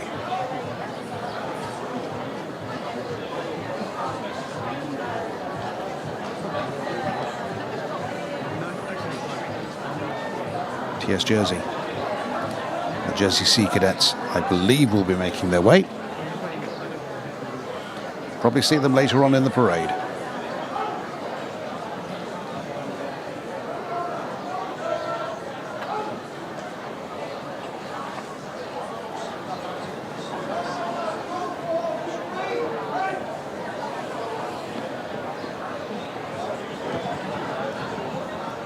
For those of you joining us on our live stream, welcome along. My name is Murray Norton. This is our live stream of Their Majesties' visit to Jersey.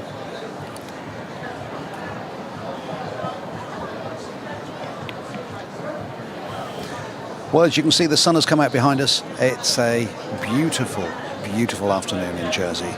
And the tea party will happen very shortly. As you can hear in the background, the Sea Cadets will be making their way out. We might get a shot or two of that in just a moment. And there is, of course, a very large parade. 800 participants in that parade. Their Majesties will be taking to the dais very shortly and will be receiving that parade that will go past them. And there's quite a lot in that parade, and we'll try and cover as much as we can of it as possible. We'll be led by the Band of the Island of Jersey, the 4 cadet forces, the scouts, the guides, the veterans, plenty of others. What a big day it is for them.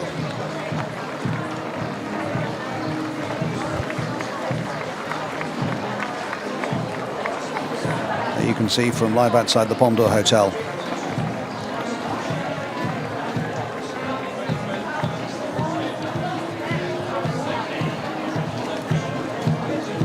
And they're the Band of the Island of Jersey. Musical director is Chris LeMaitre, and the drum major is Bob Elcock.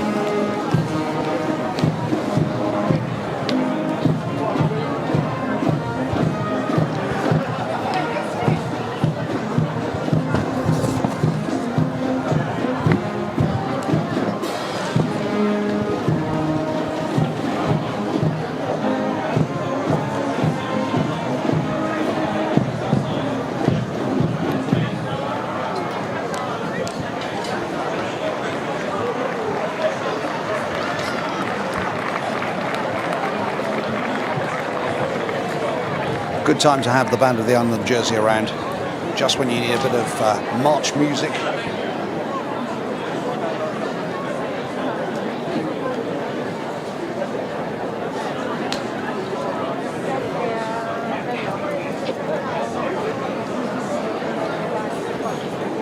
When you think about it today, what a cast of thousands there have been just to make this happen. Huge, huge work that's gone on from the Department of the Bailiff, the Office of the Bailiff, the Office of the Lieutenant Governor, the parishes, the Expo, by the way, all of the flower arrangements that you see and all the flower beds that you might get to see in the Expo and you may have seen earlier on, all put together under the auspices of the St Helier Parish. They've all loaned all of that. They got that in there at the last minute.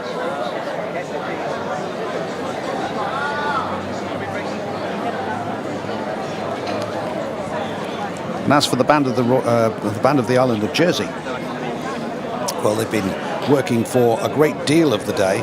As I said, the band was originally formed back in 1876.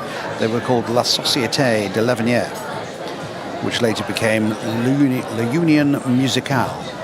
Now, sometime after the Second World War, the Band of the Island of Jersey was renamed to its present title, the Band of the Island of Jersey.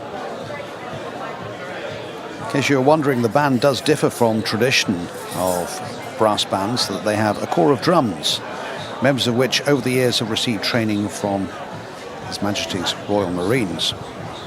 Now, that's a relationship which is nurtured by the band executive for many years. Many young players have left the Island Band during its existence to serve in His Majesty's forces as musicians and have returned to the band afterwards to play a key role in its development.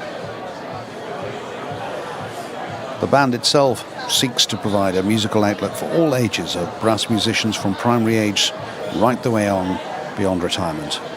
They have a training band which trains young musicians in the rudiments of playing brass band music and specifically the band's repertoire.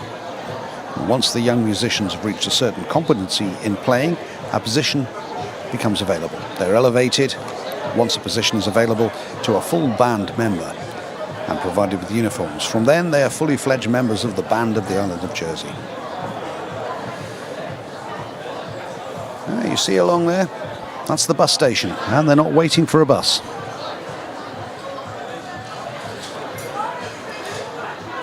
They're waiting for that guard of honor. They are providing that guard of honor. Their Majesties will be making their way along the bus station route, the Esplanade, on their route back to Government House, and there's an area there for people, those who waited patiently, said we're not going to go to the crush and the crowd of the Pondor and the Weighbridge. Oh no, we're going to spread ourselves out all the way along. That's what we're going to do.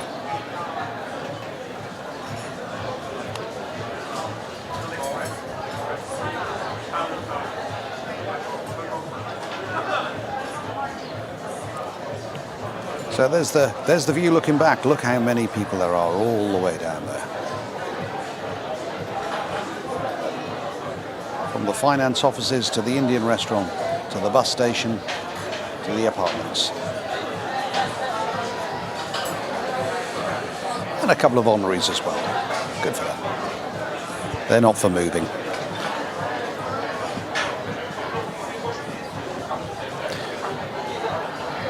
And the rainclouds of earlier have given way to the blue sky of Jersey. The sun hats are out, the umbrellas are away.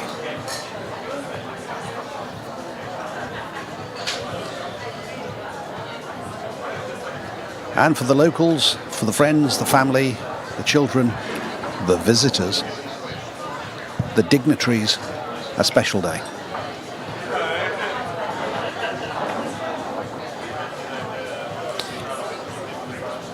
Those who are in St Helier might have seen a couple of drones. These are official drones, there's only 2 of them. These are the official drones. Anyone else who has a drone has been requested not, in fact, told not to fly them today. And if you have a drone, it's not the day to be flying it. You don't want to be doing that. Just the official ones. Been capturing some pictures of everything from way up above.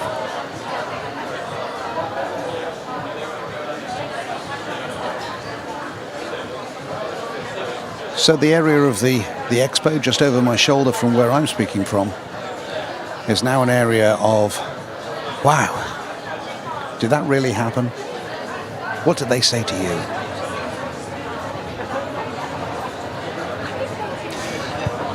So let's go live to what's happening in the Pondor. The 70 invited guests are now at a tea party. So a well-earned cuppa and a piece of cake. We could all do with that.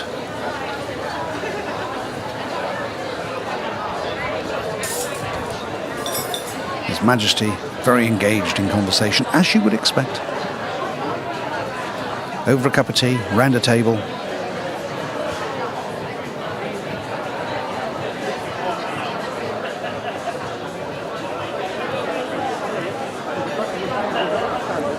Her Majesty, Queen Camilla. Again, conversation, cup of tea. Everyone being polite and not really touching too many of the cakes. I know the camera crew will be in here later to hoover those up, don't you worry. And back a few. The bailiffs, Timothy Lecoq. Is that a wonderful few years as the bailiff now. Knighted 2 years ago, 2022. And as he outlined earlier on, the historic announcement of the ascension to the throne of His Majesty King Charles was made by Sir Timothy Lecoq in the Royal Square.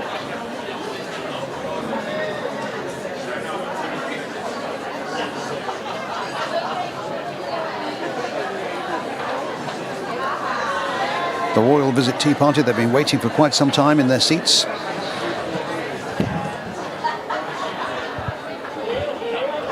I think there'll be an eye on the clock somewhere as to when it's time to rise from seats and be on the dais.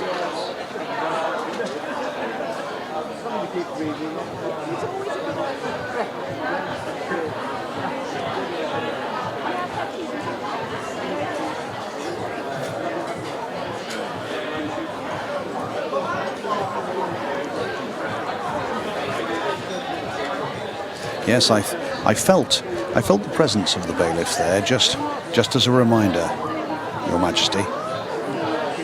We might have to relocate. You might have to. I think there's a chair at each table, so it's an opportunity to sit and meet as many people as possible.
Their Majesties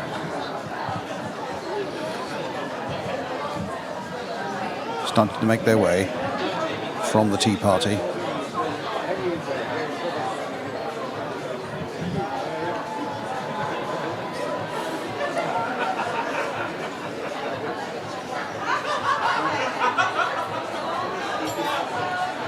Now that doorway there is just the position right in that doorway where 2 years ago on Liberation Day I struck up a conversation with Prince Edward, as you do,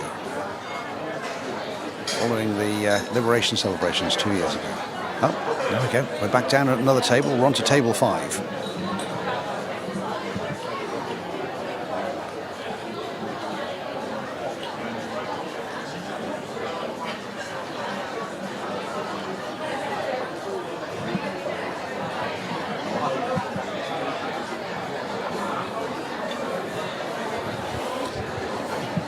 I think someone might have mentioned Bergerac. Not for the first time today.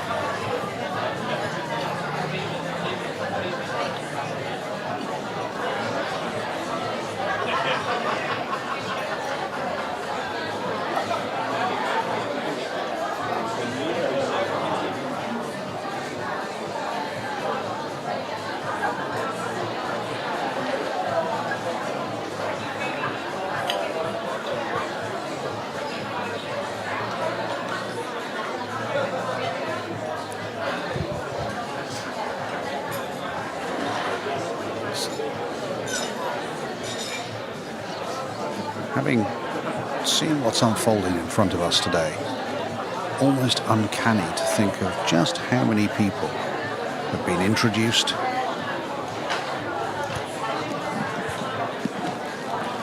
to their Majesties. And I think when people do describe a royal visit and their Majesties coming to get a picture, a snapshot of Jersey, the people of Jersey, meet the citizens of Jersey, you can just see how far and wide that has gone just from the conversations, the people, within a limited space of time. Remember, their Majesties arrived 3 hours and 40 minutes ago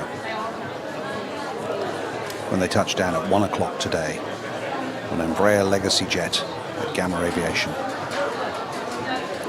And in that whistle-stop time, we've seen a 21-gun salute. We've seen the drive down the parade past General Don's statue, the salute of the veterans at the cenotaph, the drive all the way through the crowds at Broad Street, disembarking from the state vehicle into the Royal Square, a full state sitting. The Pledge of Allegiance from the seigneurs, the gift of ducks, eggs, the Royal Court, the Jersey Expo of the very best of Jersey, the crowds outside the Pom Door, still there right now, patient, waiting, they know there's more to come. And then of course the tea party, moving from table to table.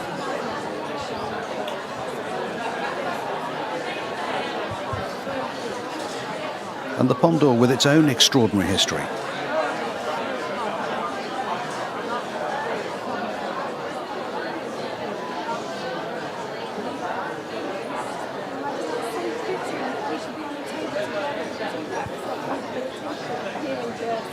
And of course it's not just in this island that people are watching this stream as we speak, as we show you these pictures. People from all around the world seeing Jersey, seeing its brand, seeing its people and what it means. And on a beautiful sunny afternoon, which is really getting warm now, a great backdrop to put our brand, our island, around the globe.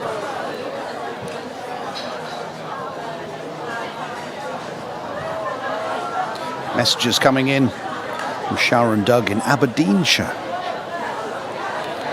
as well as those down in the south of France. Wherever you are, good to have your input into today, your eyes on our small island, our jewel in the ocean.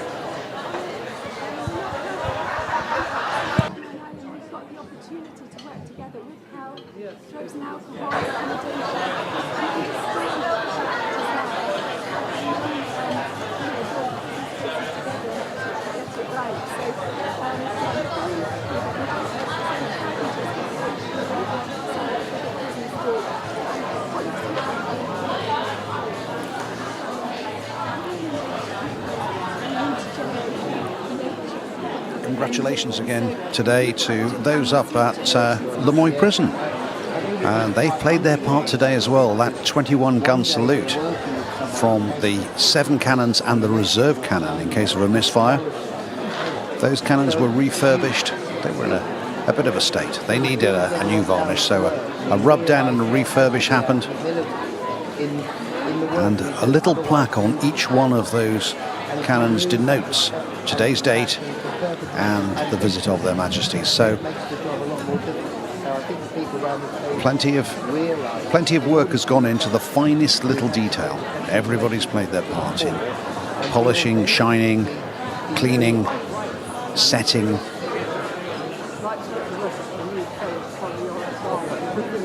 The very nature when the King and Queen come to visit Jersey.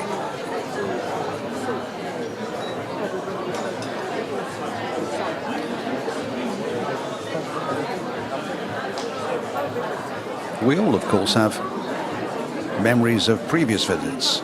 Some of us will, some of us, like me, were old enough to remember them.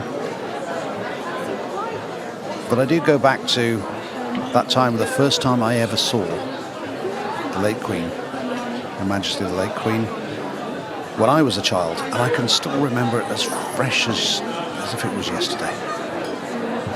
It was 1965. And I still to this day maintain that she waved just at me. And I wonder today how many youngsters will remember and regale this day for years to come.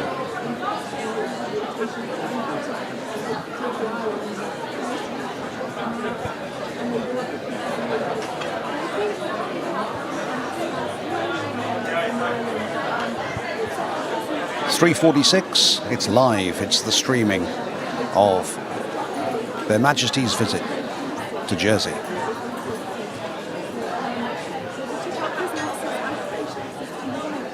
The conversation you can hear is related to prison officers and coming from Lemoyne Prison, which reminded me to talk about those cannons.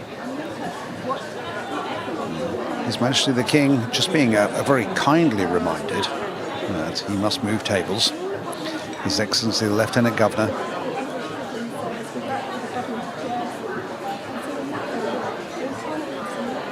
kid waiting to say, sir, we do have to move to another table.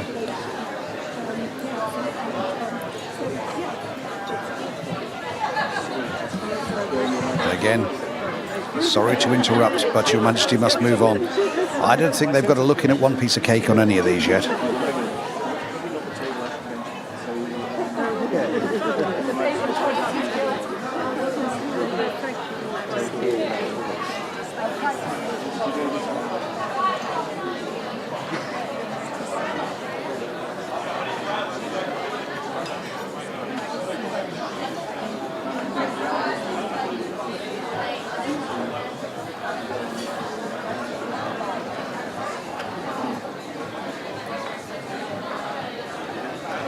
Timing is everything, and timing of a royal visit is, and I would say in some cases it's been measured in minutes. I've seen running orders where they've measured it in seconds. So precision is everything, and full credit to those behind all of that organisation. They've made it seamless. It's worked.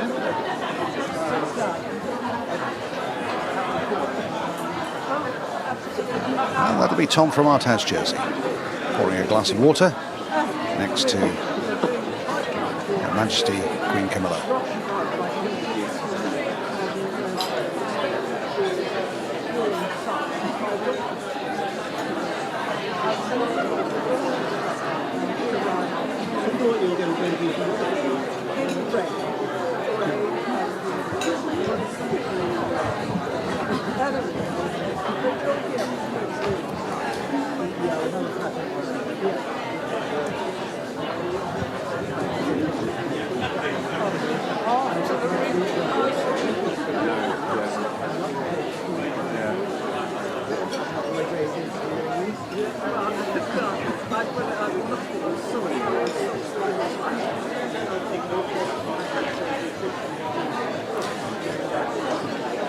And there's the Dean of Jersey.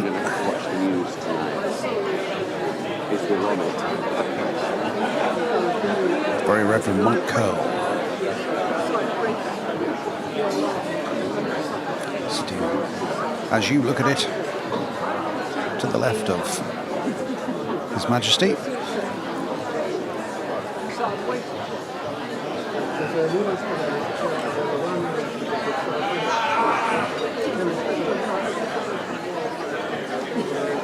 When is your next production? Okay, and where are you for that? In the same neutral place? Sorry? Oh, right.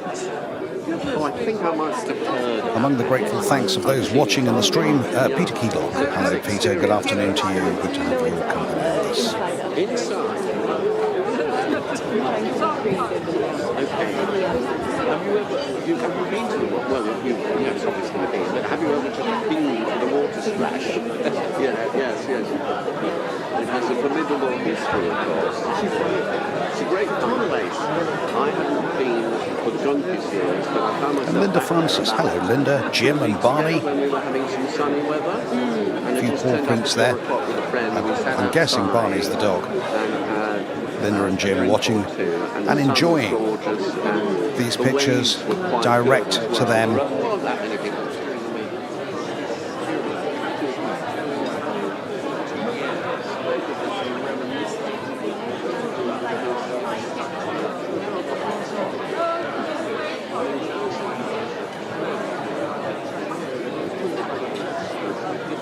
The tea party by invitation to those, a good cross-section of everyone across our community.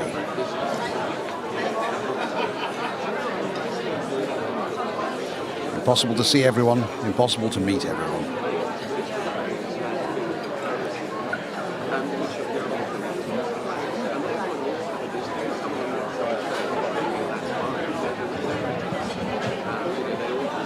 I mentioned earlier on about the feudal system and the feudal titles for the seigneurs who pledged allegiance earlier on to His Majesty the King. They can be sold, for example, after passing through 19 generations of the same family. The seigneur of the Fief de Pointester, Sam LeCain, sold his title to an American citizen, John Kay from Colorado in 2022 with a £55,000 price tag. Now, the proceeds of that £55,000 that was received was donated to the humanitarian work of the Jersey Overseas Aid Unit for their work in Ukraine. Senior John Kay travelled 5,000 miles from Colorado to be here today.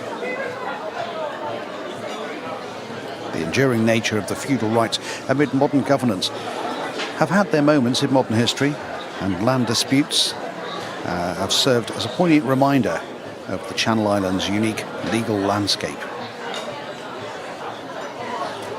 His Majesty meeting church leaders on table 6, as you can see right in front of you. Of course, as head of the Church of England.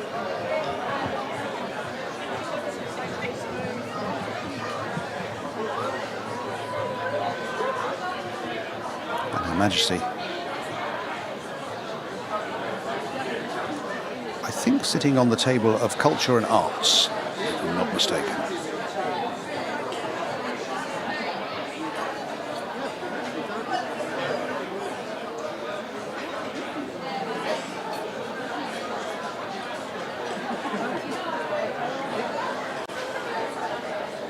A good special mention to my old friend Frazzle.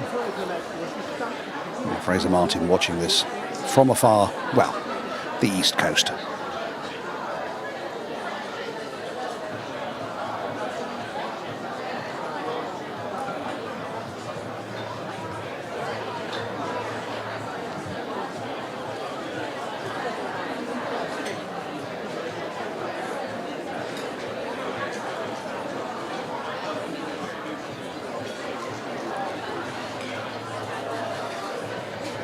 Chief Exec there of Art House Jersey.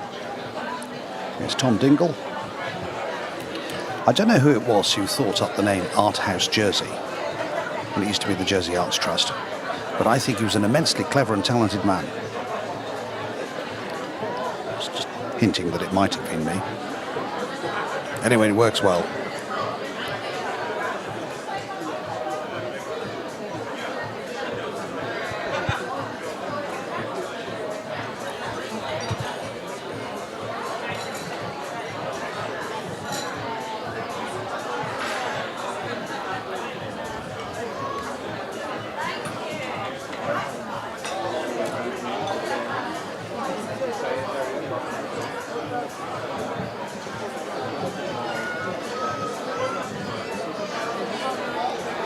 An amazing year that Art House Jersey has been doing this year. I think at that point you can see that the timing is very much that the usher for His Majesty the King is indeed the Lieutenant Governor of Jersey, who on timing moves round, and he will sit on the table previous. His Majesty moves to the next table and gets introduced.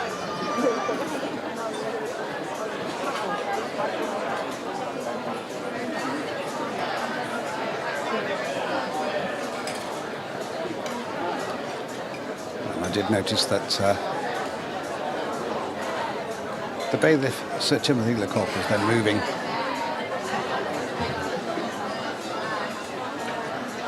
to ensure that Her Majesty Queen Camilla moved to the next table.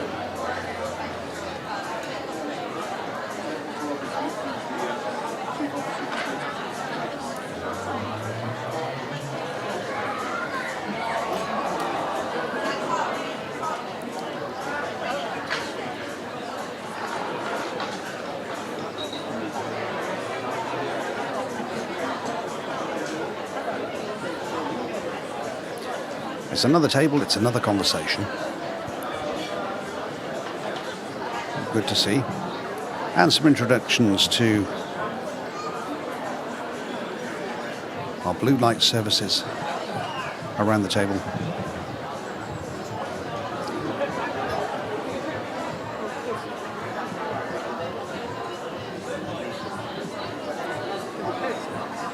Coast Guards, yes, absolutely.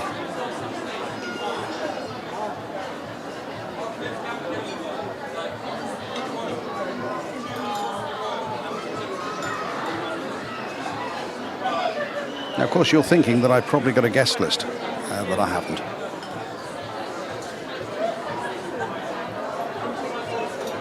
Outside, yes, word has got out that this is going to be the Guard of Honour exit route for Their Majesties as they make their way towards Government House.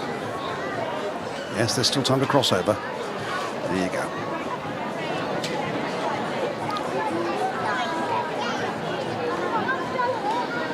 Our live streaming cameras pick up what is normally the bus station. That's a healthier queue than normal. The number 15 will be busy.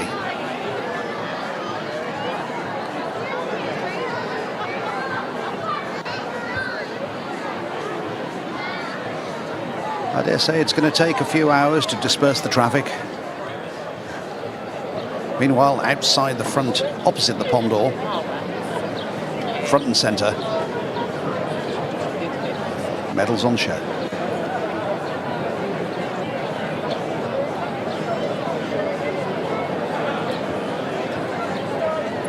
Time for a bit of clapping as the march past will be starting in a little while.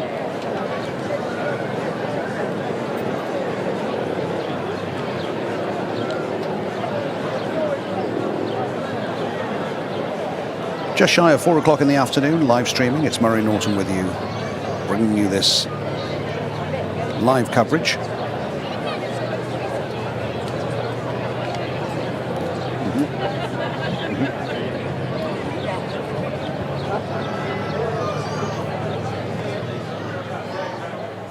Well, there's a hub of activity, as you can see, out there, and that's right across the Esplanade and right in front of the Pondor Hotel. And right behind me, as you can see, the crowds looking around. I'm going to take a little time to have a look. There's a few clouds out there. I hope they don't spoil the parade. Let's not rain on our parade. We could do without that. So we'll gone back to some other shots there. For some reason, it all went a little bit blank there for a moment. Was that me turning round? Okay, we'll get that. We're back inside the Pomdor Hotel again. And His Majesty's there. You can't get too much of me on screen, you know that.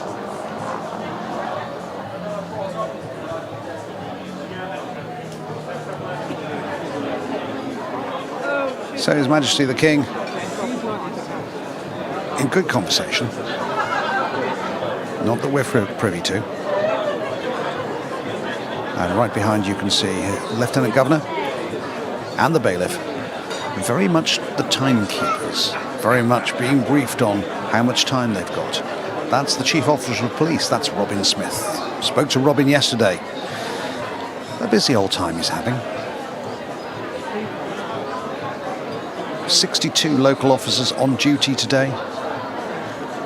And then, of course, those visiting officers who are over for security matters. Goodness knows how many police cars out today. But there's a whole row.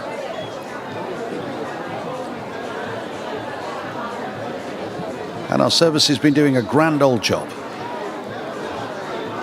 Lots of friendly chit-chat in all the places that we've been to.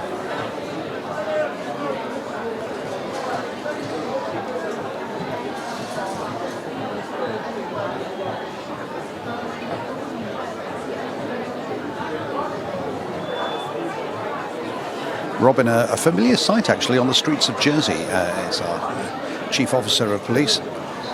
Very often can be seen chatting to people in King Street. Very much part of his job is being in the community.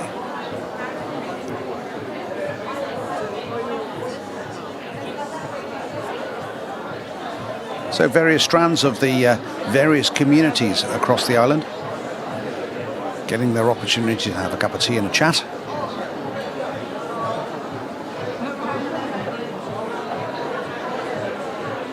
And when you think about it, what a badge of honour for one of those established hotels, the Pomdor Hotel, to be there.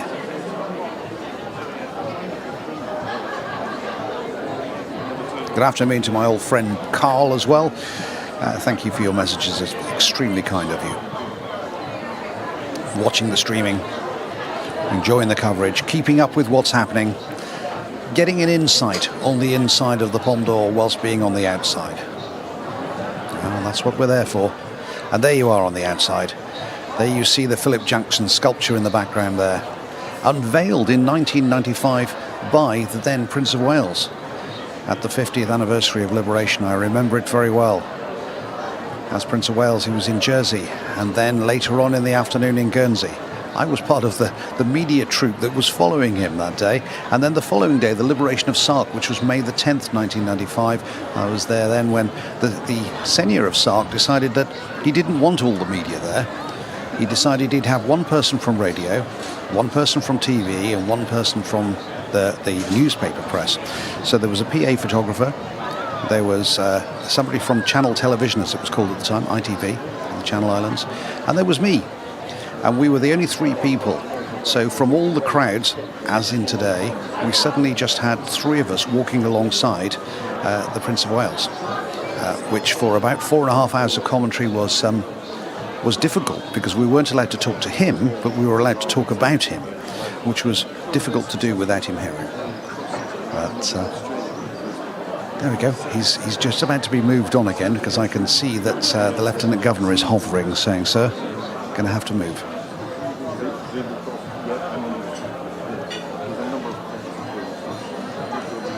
Not that I'm earwigging on the conversation, but I'm earwigging on the conversation. Ah, yes, this is agriculture. Some of the Jersey Royals going to Australia and some of the crossbreeding. Oh, I don't want any of that.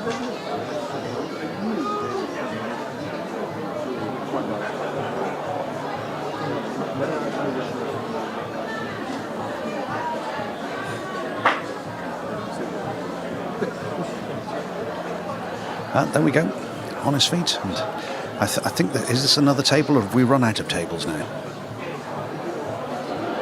I think we've run out of tables because their Majesties have joined up together again, having had some conversations here and there.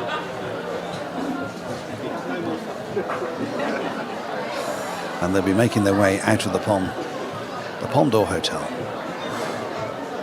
The scene of so many historic moments, and all will be standing as they make their way out. There's the band of the island of Jersey, waiting outside for their arrival, along with all of those crowds just over my shoulder.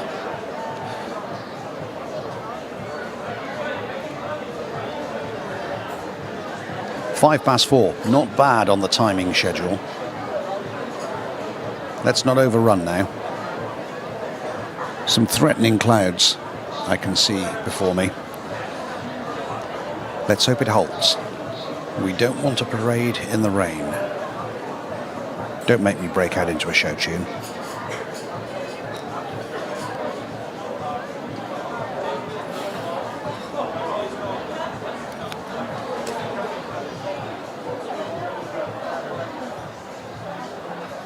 So they just get to leave the Palme d'Or Hotel, and it's me again, just for a little moment.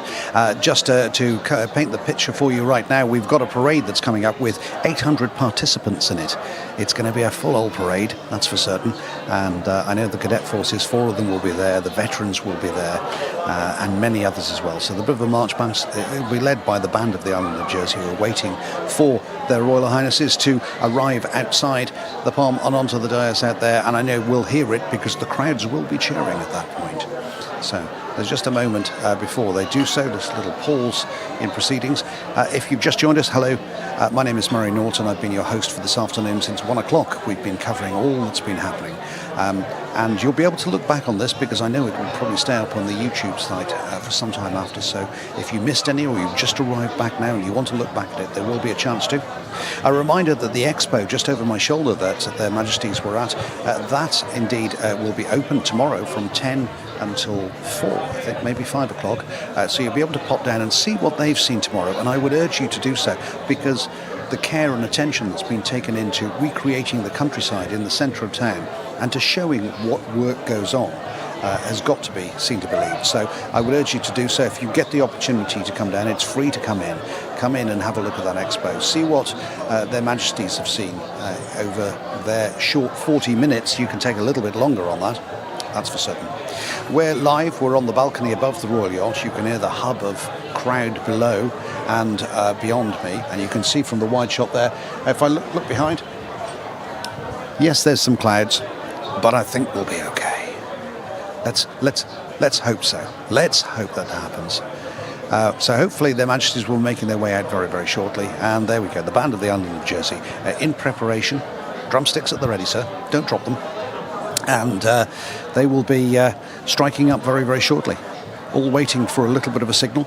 Are you ready? Yes, I'm ready. I'm ready too. Good. So that's our next big signal for there. And of course, the crowd will be waiting for that.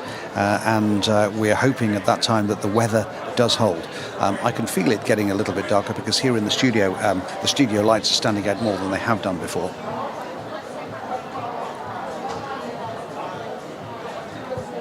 Majesties have been on the go for some time. Just in case you are missed any of the programme, it was a 1 o'clock arrival at Gamma Aviation by private jet. That was then followed stone.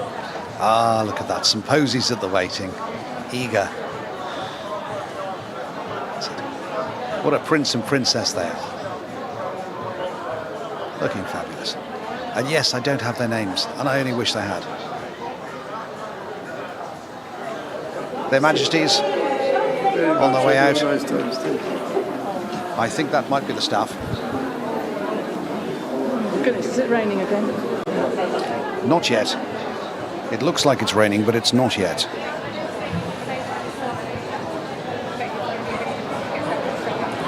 Thunder over St. Peter, I'm told, and the rain has started out west. The west will get it first. That's Steve Cartwright, Chief Officer of the Bailiff's Office, out there with the chinos and blazer on. He's changed. They'll be keen to get people out there as soon as possible. Steve's been running this like a military operation all day. And a mighty fine job he's been doing too.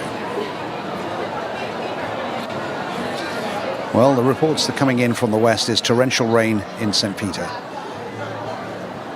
And if it's coming in from the west, we're going to get it soon. There might be some preparation for umbrellas. I'm seeing umbrellas going up already. Yes, it's time for a little bit of rain cover. If I get closer to the camera, it's because the edge of the balcony is getting wet, but not yet.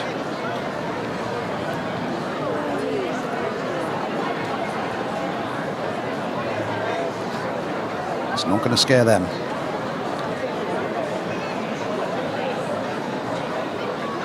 Hardy bandsmen and women.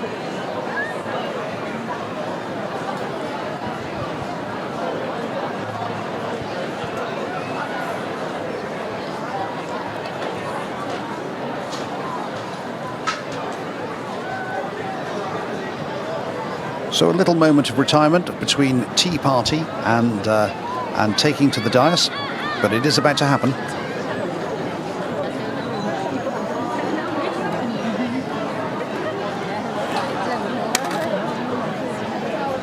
And a few words. This is for the lovely Jersey Royal bowls being presented by Claire Haythwaite. That was going to be presented before, but they moved to the tea party quickly instead. So those are going to be passed on. Indeed, to that's it. Moving the Lieutenant Governor back just to get the shot. Gosh, that's a brave man that does that. Well done, Admiral. And the presentation of Jersey Royals, presented by Year 3B of Victoria College, that they grew as part of the competition, presented to His Majesty the King. Memorable moment. I'm glad they didn't get to miss out on that, because that was supposed to happen earlier, but they couldn't do it earlier, so they've done it now. So well scheduled in, and just packed behind are the Jersey Royal bowls from Claire Haythwaite. Yes, been taken away by the equerry. Excellent work. And those are the students, the pupils of, along with John Garton there, from Lemoy School. Lemoy School are presenting some genuine Jersey products from John Garton and some Jersey Royals for Her Majesty Queen Camilla as well. So that is happening. The temperature has changed. Boy, is there some rain about to come. It looks like it's nightfall out there at the moment. Let's see how we cope with this then. Up onto the dais. Well done to Lemoy. Well done to the students of Vic College from Class 3B. Gone a bit breezy as well. That's a westerly blowing in, my friends, right across the bay. It's ruffling the feathers. But there, their Majesties, waving to the crowd. The band of the island of Jersey strike up.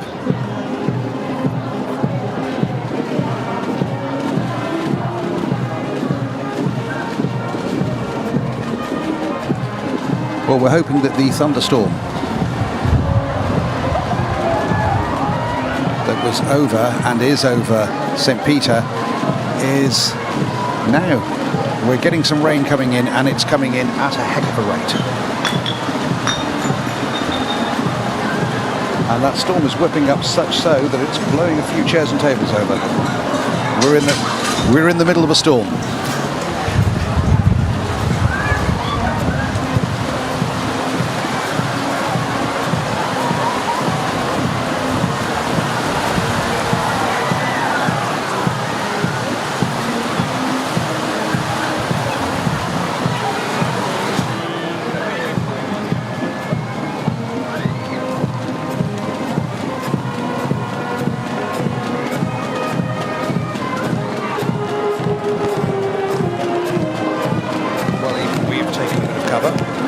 Just for the moment.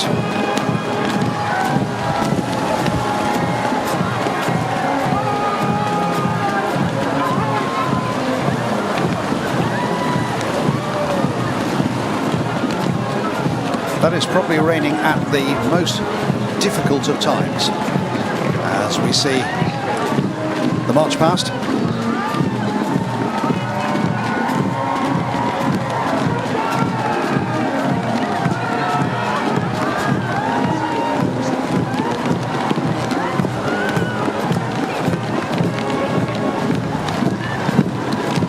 Well, we've had 4 seasons in one day, virtually.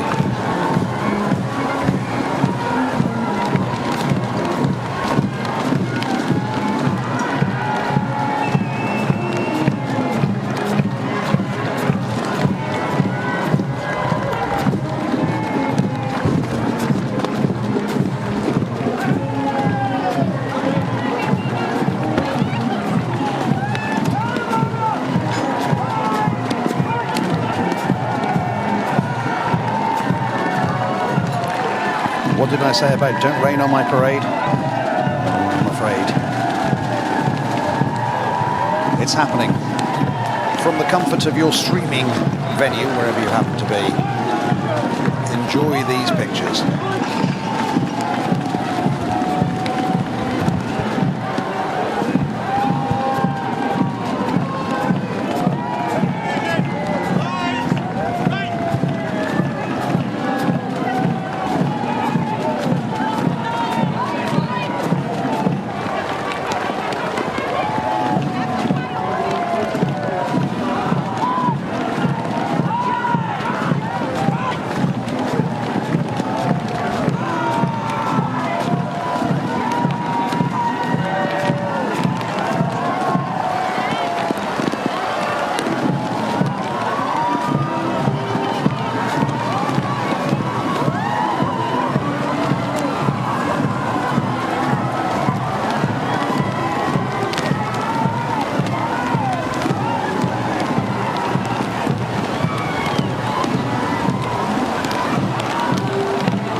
This really couldn't have happened at a worse time. Didn't rain during the tea party, but right now, visibility's gone. It's raining hard.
Well, as you can see, with umbrellas, and they're needed, and a raincoat, Their Majesties enjoying the march past and a little bit of unseasonable Jersey weather. It's looking like it's going to brighten up very shortly. I hate to be, the bringer of good news, but I think it will brighten up in just a few minutes' time, and the rain may well stop. And then we can all laugh about it. But those crowds are cheering harder than I think I've ever seen them cheer. And there's some bedraggled scouts, if ever there were. Yes, they've just been rained on thoroughly. I'm wet. I don't want to go home. That's not what they're saying. Look at that.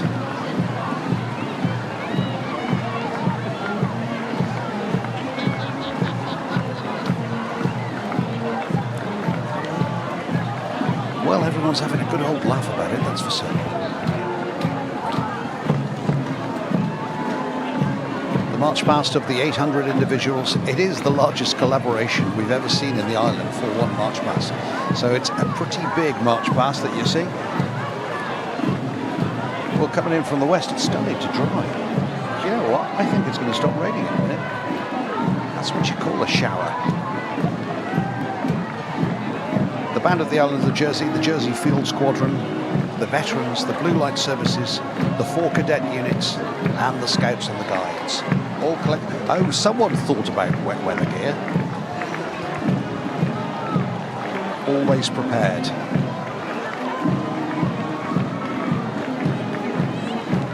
Isn't that Icdeen? Yes, that's the motto of the Prince of Wales. Icdeen, always prepared.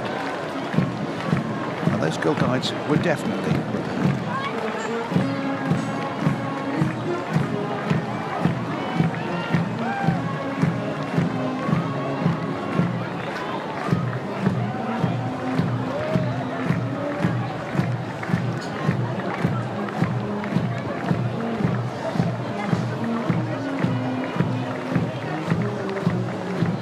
To love not just the stoic nature of everybody, but you've got to actually admire the fact that they have stuck through all of this.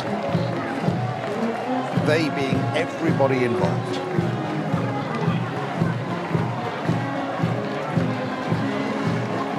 Now we see the smiles. They're seeing the funny side of it. The rain has stopped. The brollies are coming down. Ah, splendid. That might have been the quickest parade you've ever seen. I'm not certain. But they're enjoying it. There's a great shot. Look at that, a smile. Can't do anything about the weather. But you can do a wave. There's a brolly in the way. Stop raining, take it down. So a few directions as to which direction we're going in. And Their Majesties leaving dais, rapturous cheers. Just in time for it to stop raining. They'll be getting in the car now. Did I say timing was everything earlier on? Ah, look, the presentation. Posies. There'll be a good curtsy coming up in a minute. You can guarantee that.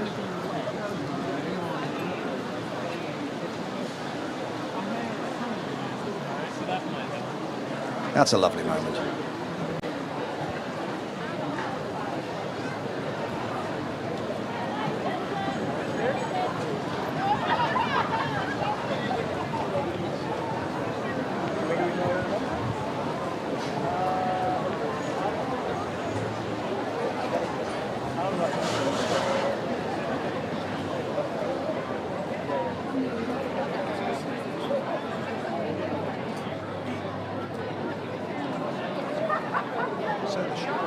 Ceased or almost ceased. It's gone from torrential to a drizzle,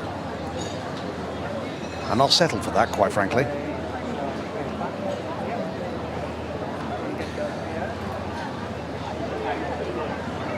Don't let your belt drip in the rain, then, Mum. That's it.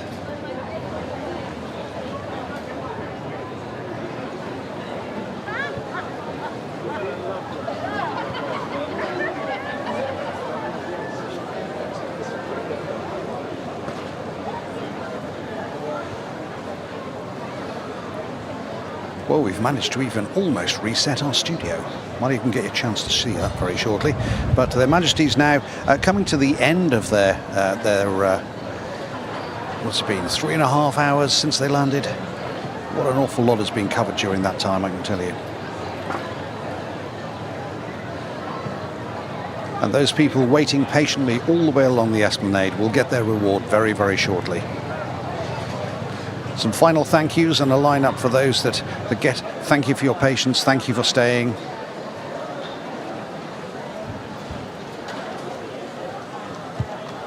A laugh and a joke.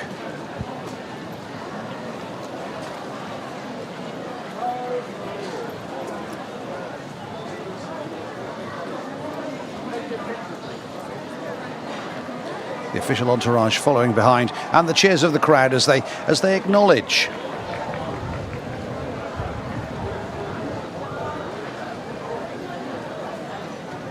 and make their way to the cars.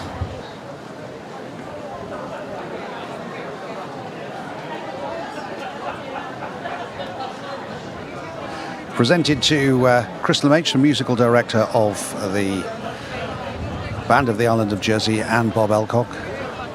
That was in the running order. Across the zebra crossing. Ah, if only it was a pedestrian crossing. That would stop all the traffic backing up every 5 minutes.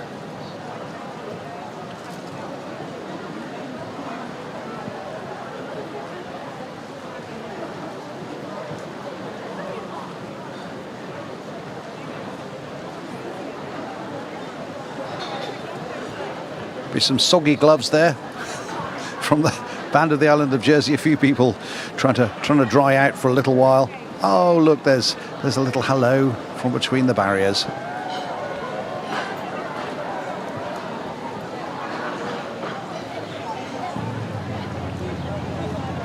Across the road towards Liberation Square. Some soggy handshakes on the way through.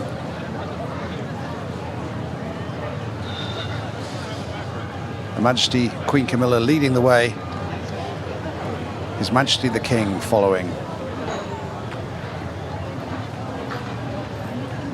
I'm sure there's some thank yous for waiting so patiently out in the rain.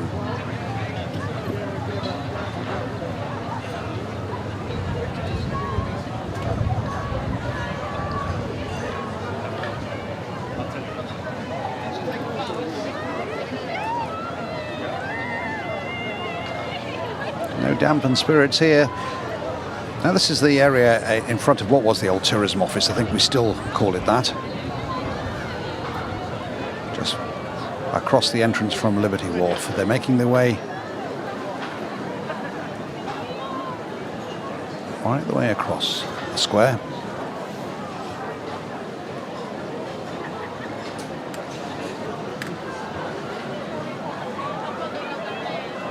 In through one entrance and out through the other they'll be going. To the safety of the cars.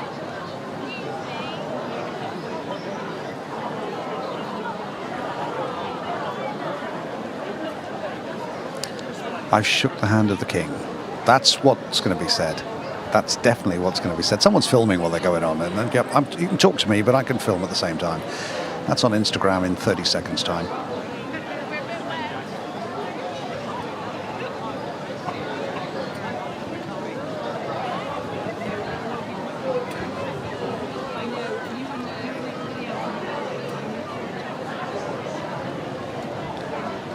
It's just a fleeting moment, really, but it's a fleeting moment that means so much.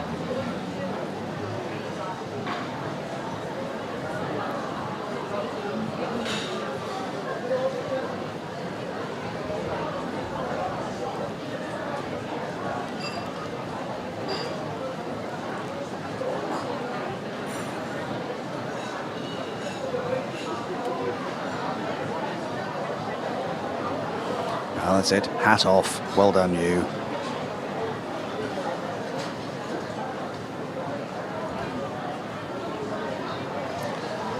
Isn't that the fella from Homegrown? I think it is.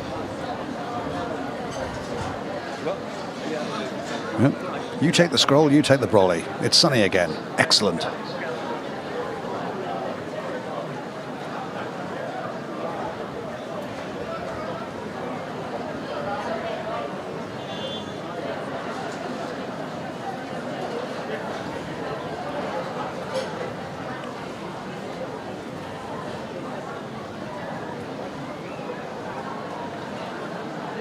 So the state cars are waiting.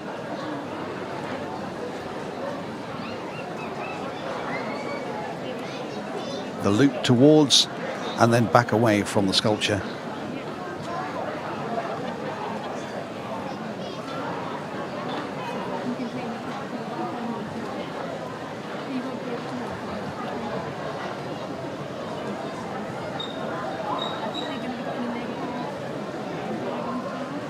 What a great moment. Wonderful, wonderful moment of exchange.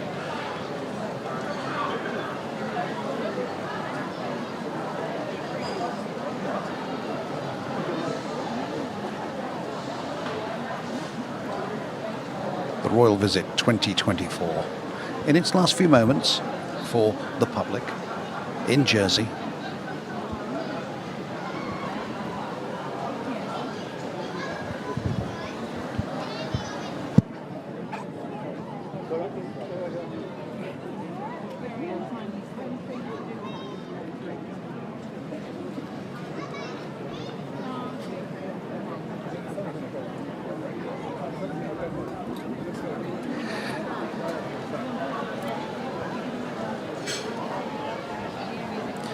And it seems that this moment is important to their Majesties as much as any other, because it's the time they get to spend.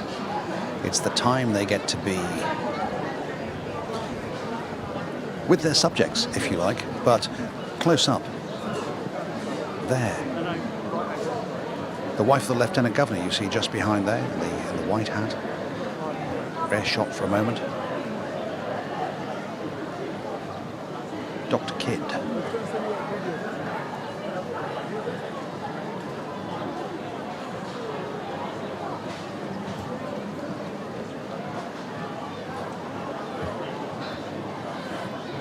For those watching the stream who I didn't get round to your message, then forgive me.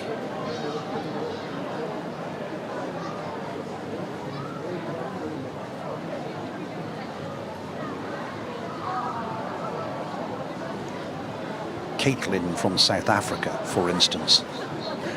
Now they're watching here, there and everywhere.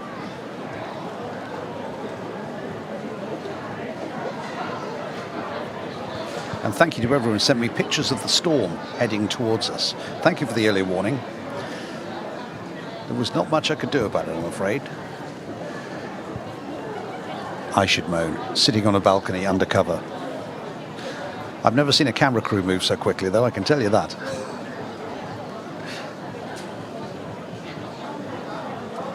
Ah, there's Dr. Kidd. Wife of His Excellency the Lieutenant Governor. That's a bit of a frozen picture, but we'll get it back again in just a second.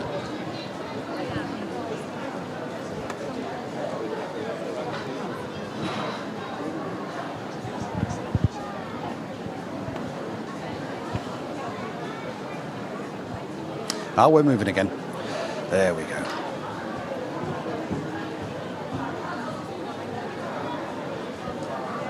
Whole heap of cars there.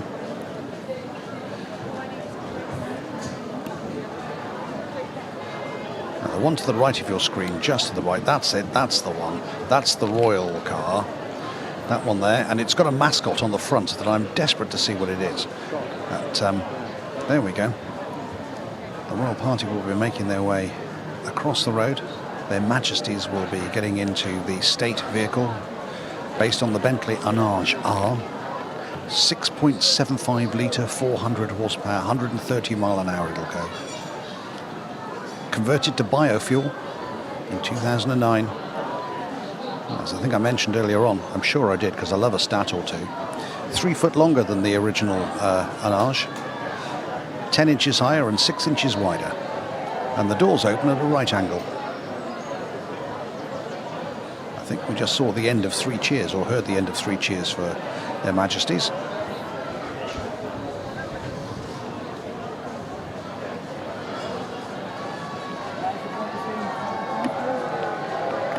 There we go. As we call a comfortably opening door.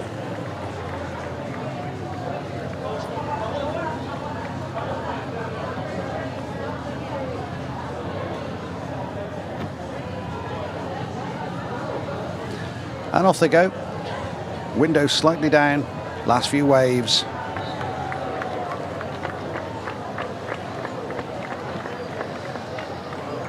And they'll make their way down the esplanade. So if you're on your way down the esplanade right now, this is your moment that you've been waiting for. The cheers as they leave.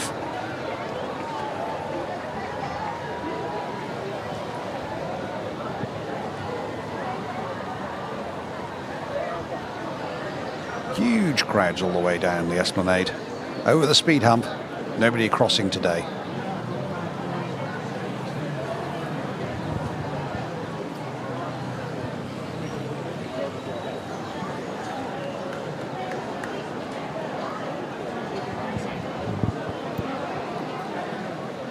Yep.